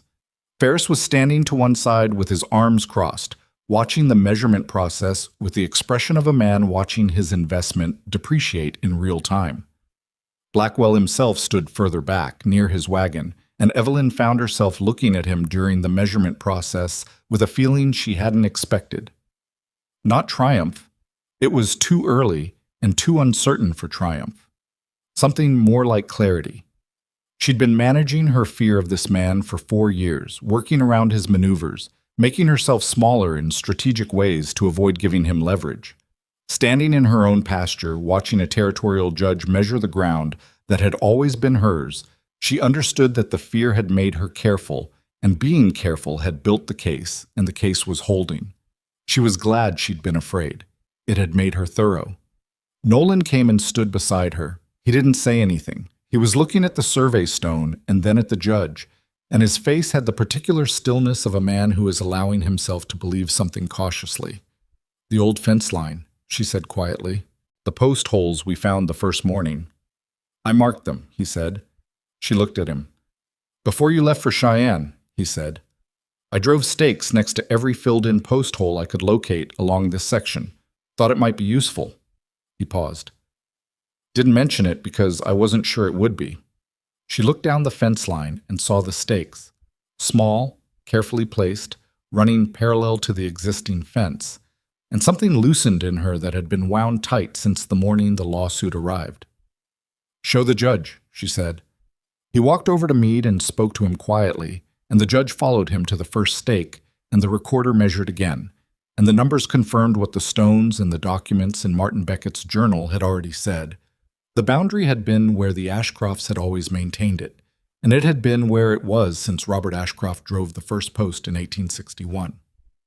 Ferris came to stand near Evelyn as the measurements continued. He was a professional, and professionals didn't show collapse, but there was something different in his bearing than there'd been in the courtroom, something that had been subtracted. "Your documentation is thorough," he said. Not a compliment exactly, more like an observation made by a craftsman assessing another craftsman's work. "I've had 4 years of practice," she said. He said nothing else and moved away. They drove back to the courthouse in the late afternoon, and the sun was coming in at the low angle that made the Wyoming landscape look like something a painter had composed, all long shadow and golden grass. And Evelyn was too tired to feel anything very acutely, but she noticed it anyway.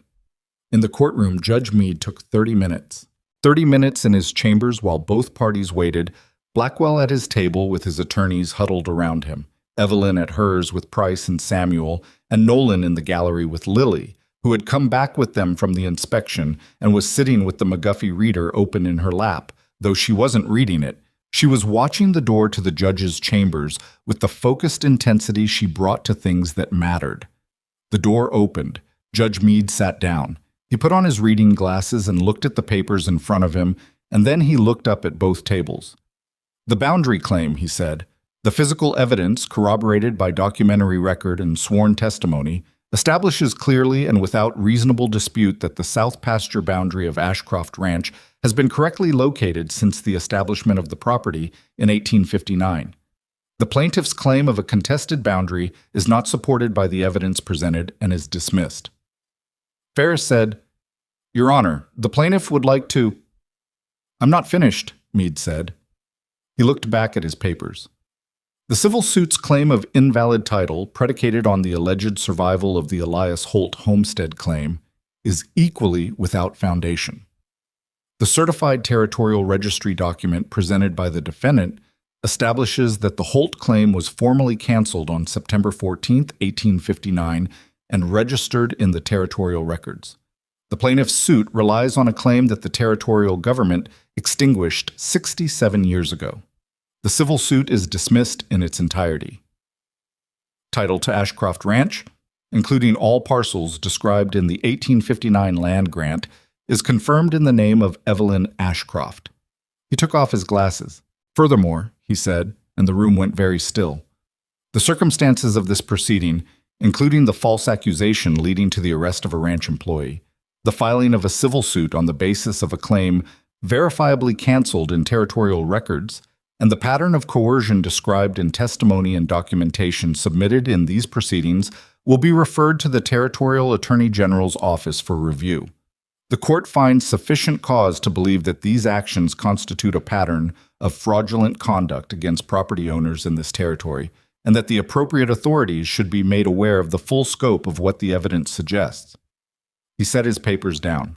The gallery was quiet for a breath, and then James Halverson said, in the tone of a man who has been patient for a long time and can now stop being patient, "About damn time." There was a sound in the room that was not quite applause and not quite not applause, a collective exhale and a shift of bodies and voices that communicated something the decorum of a courtroom didn't technically permit, but also couldn't suppress. Blackwell stood without a word and left. His attorneys followed him, gathering their papers with the brisk efficiency of men who bill by the hour and consider an exit a billable event. Evelyn sat at the table and did not move for a moment. Price reached over and shook her hand, which was not his usual manner but seemed to be the right one. Samuel was behind her with his hand briefly on her shoulder, heavy and solid, the touch of a man who had been on this land 40 years and intended to be on it 40 more. She turned and looked at the gallery. Nolan was watching her, Lily beside him with her hand still folded on the McGuffey reader, and the expression on his face was the unguarded one she'd caught a handful of times now, the one that didn't try to manage itself into something more appropriate. She looked at him for a moment and then looked at Lily, who looked back with eyes that were suspiciously bright. "We're okay?" Lily said. "We're okay," Evelyn said. The child nodded once, the decisive nod of someone crossing an item off a list, and opened the McGuffey reader. The next hour was not quiet. The community members who'd come to the hearing seemed to have converted the occasion into a public gathering, the kind that frontier people organized around any event significant enough to justify the interruption of daily work. James Halverson shook Nolan's hand and introduced him to three people whose names Nolan immediately lost and then remembered later. Martin Beckett came and sat next to Evelyn on the courthouse steps and told her, in the tone of a man delivering his considered opinion, that Thomas would have handled the whole business exactly as she had. She thanked him and meant it completely. Roy Sutter told Samuel that the territorial investigators had apparently been in contact with two other ranchers north of Ridgeline, whose water rights situations bore more than a passing resemblance to Evelyn's boundary dispute, and that the thread Blackwell had pulled, the one starting with a compromised judge and a false cattle theft accusation, was unwinding faster than anyone had expected it to. The drive home was in the early dark, the stars coming out over the flats, and Lily fell asleep against Nolan's arm somewhere before the turn onto the Ashcroft lane, and the wagon was quiet. After a while, Evelyn said, to no one in particular, and to Nolan specifically, "The cattle drive is in 3 weeks." "I know," he said. "The south pasture is in good shape for it. The herd's ready." "I know that too." She looked at the road ahead. "The ranch will be solvent again after the drive, if everything goes the way Samuel thinks it will." "I think it will," he said. "So do I." There was a pause. The wagon wheels turned on the dry road. "I'm going to need to think about next year," she said, "about what the ranch needs, what the arrangements should look like going forward." He was quiet. I'm not talking about wages," she said, and didn't say the rest of it because she'd spent the last 2 months being direct about everything, and this was the one thing that didn't come out direct, that came out sideways like most true things did.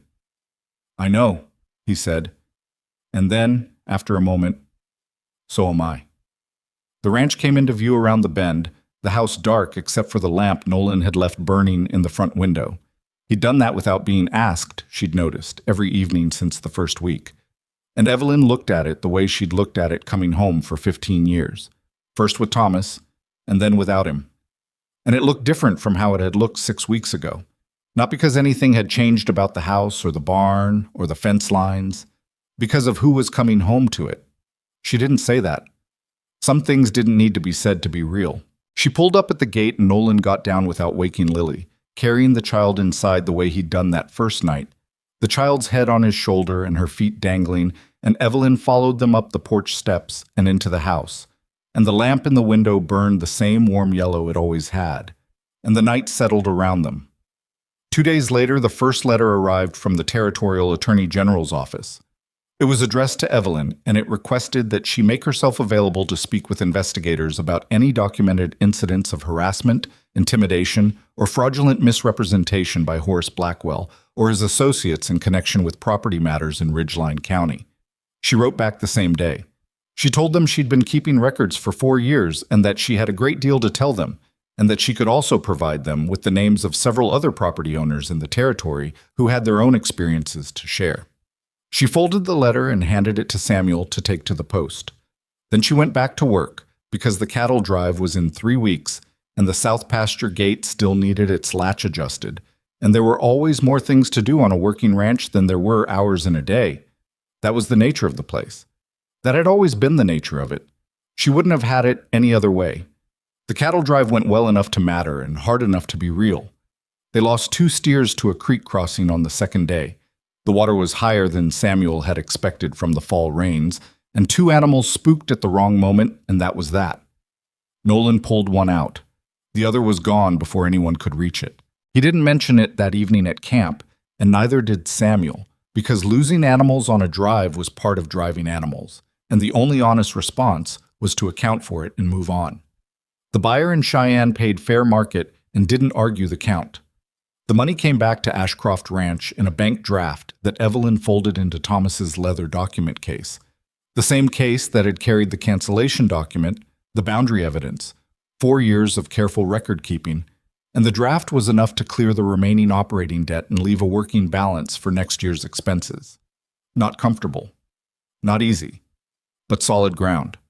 Horace Blackwell's situation deteriorated through the fall in the way that powerful men's situations deteriorate when the architecture holding them up turns out to have been built on other people's silence. The Territorial Attorney General's investigation expanded twice, first to include the water rights coercion that Roy Sutter had described, then to include 3 other counties where similar patterns had been documented. By November, 2 of Blackwell's associates had provided testimony in exchange for reduced exposure, which meant Blackwell lost the people he'd relied on to keep the mechanisms running. He didn't flee, and he didn't collapse dramatically. He hired more attorneys and spent his money on his own defense rather than other people's land, and the community watched him diminish the way communities watch a powerful man diminish, with a complicated mixture of satisfaction and unease, because most people understood instinctively that power shifting was not the same as justice arriving, and justice was slower and less satisfying than anyone wanted it to be. But it was moving. That was something. Samuel told Evelyn one evening that Martin Beckett had said, at the feed store in town, that the Ashcroft business had reminded people that silence was a choice, and choices had costs. She thought about that for a day or two and decided it was true, and also that it was the kind of truth that was easier to see after the fact than before it, which was why people needed to be reminded of it periodically. The thing between Nolan and Evelyn resolved itself the way things between people actually resolve, not in a single conversation with clean edges, but in accumulation. In the morning, she stopped thinking of him as her hired man and started thinking of him as the person she told things to first. In the evening, he stopped treating the kitchen as a space he had permission to occupy and started treating it as a room he lived in. In the weeks after the drive, working side by side on the winter preparation, the language between them shifted without announcement from the language of employer and employee into something that didn't have a category yet but was honest and specific to them. He asked her one afternoon in December, standing at the fence line where they'd found the survey stone, which was now fully exposed and permanent, and needed no further attention, only acknowledgement. He didn't make a speech about it. He said, "I want to stay here, not as a hired hand. I want to stay here because this is where Lily belongs, and it's where I belong, and I think you know that." She looked at the stone and then at him. "I've known it for a while." Then, "Yes," she said, "that's what I'm saying." He nodded once. He reached out and took her hand and held it without theater, the way a person holds something they intend to keep, and they stood there at the survey stone in the December cold, and that was that. They married in the spring, in the ranch yard, with Samuel and Lily and a handful of neighbors present. Lily wore the dress that had been let out at the hem twice and would need letting out again before summer, and she stood between the two adults during the brief ceremony with the focused solemnity of a child who understands that something is being made permanent and approves of it entirely. Afterwards, she said, to no one in particular, I knew that first night when Evelyn made me eggs. Samuel laughed, which was something he did rarely and fully when he did it. Nolan looked at Evelyn. Evelyn looked back. The look said several things that didn't need to be spoken. What stayed with Evelyn in the years after was not the drama of it, not the arrest or the courthouse or the moment the judge dismissed the case. Those things had happened, and they mattered, but they weren't the center of the story as she came to understand it. The center was smaller and more ordinary. It was a man knocking on a door when he had no reason to expect it to open. It was a woman opening it anyway, not out of sentiment, but because a child was hungry. It was the choice, made over and over in the months that followed, to act with integrity toward people who hadn't earned it yet and might not. She had not known that first evening that she was doing anything more than feeding a child and offering honest work. She had not known she was building something. But that was how most things worth having got built. Not from a plan, but from a series of decent choices made by people who were afraid and did the right thing anyway.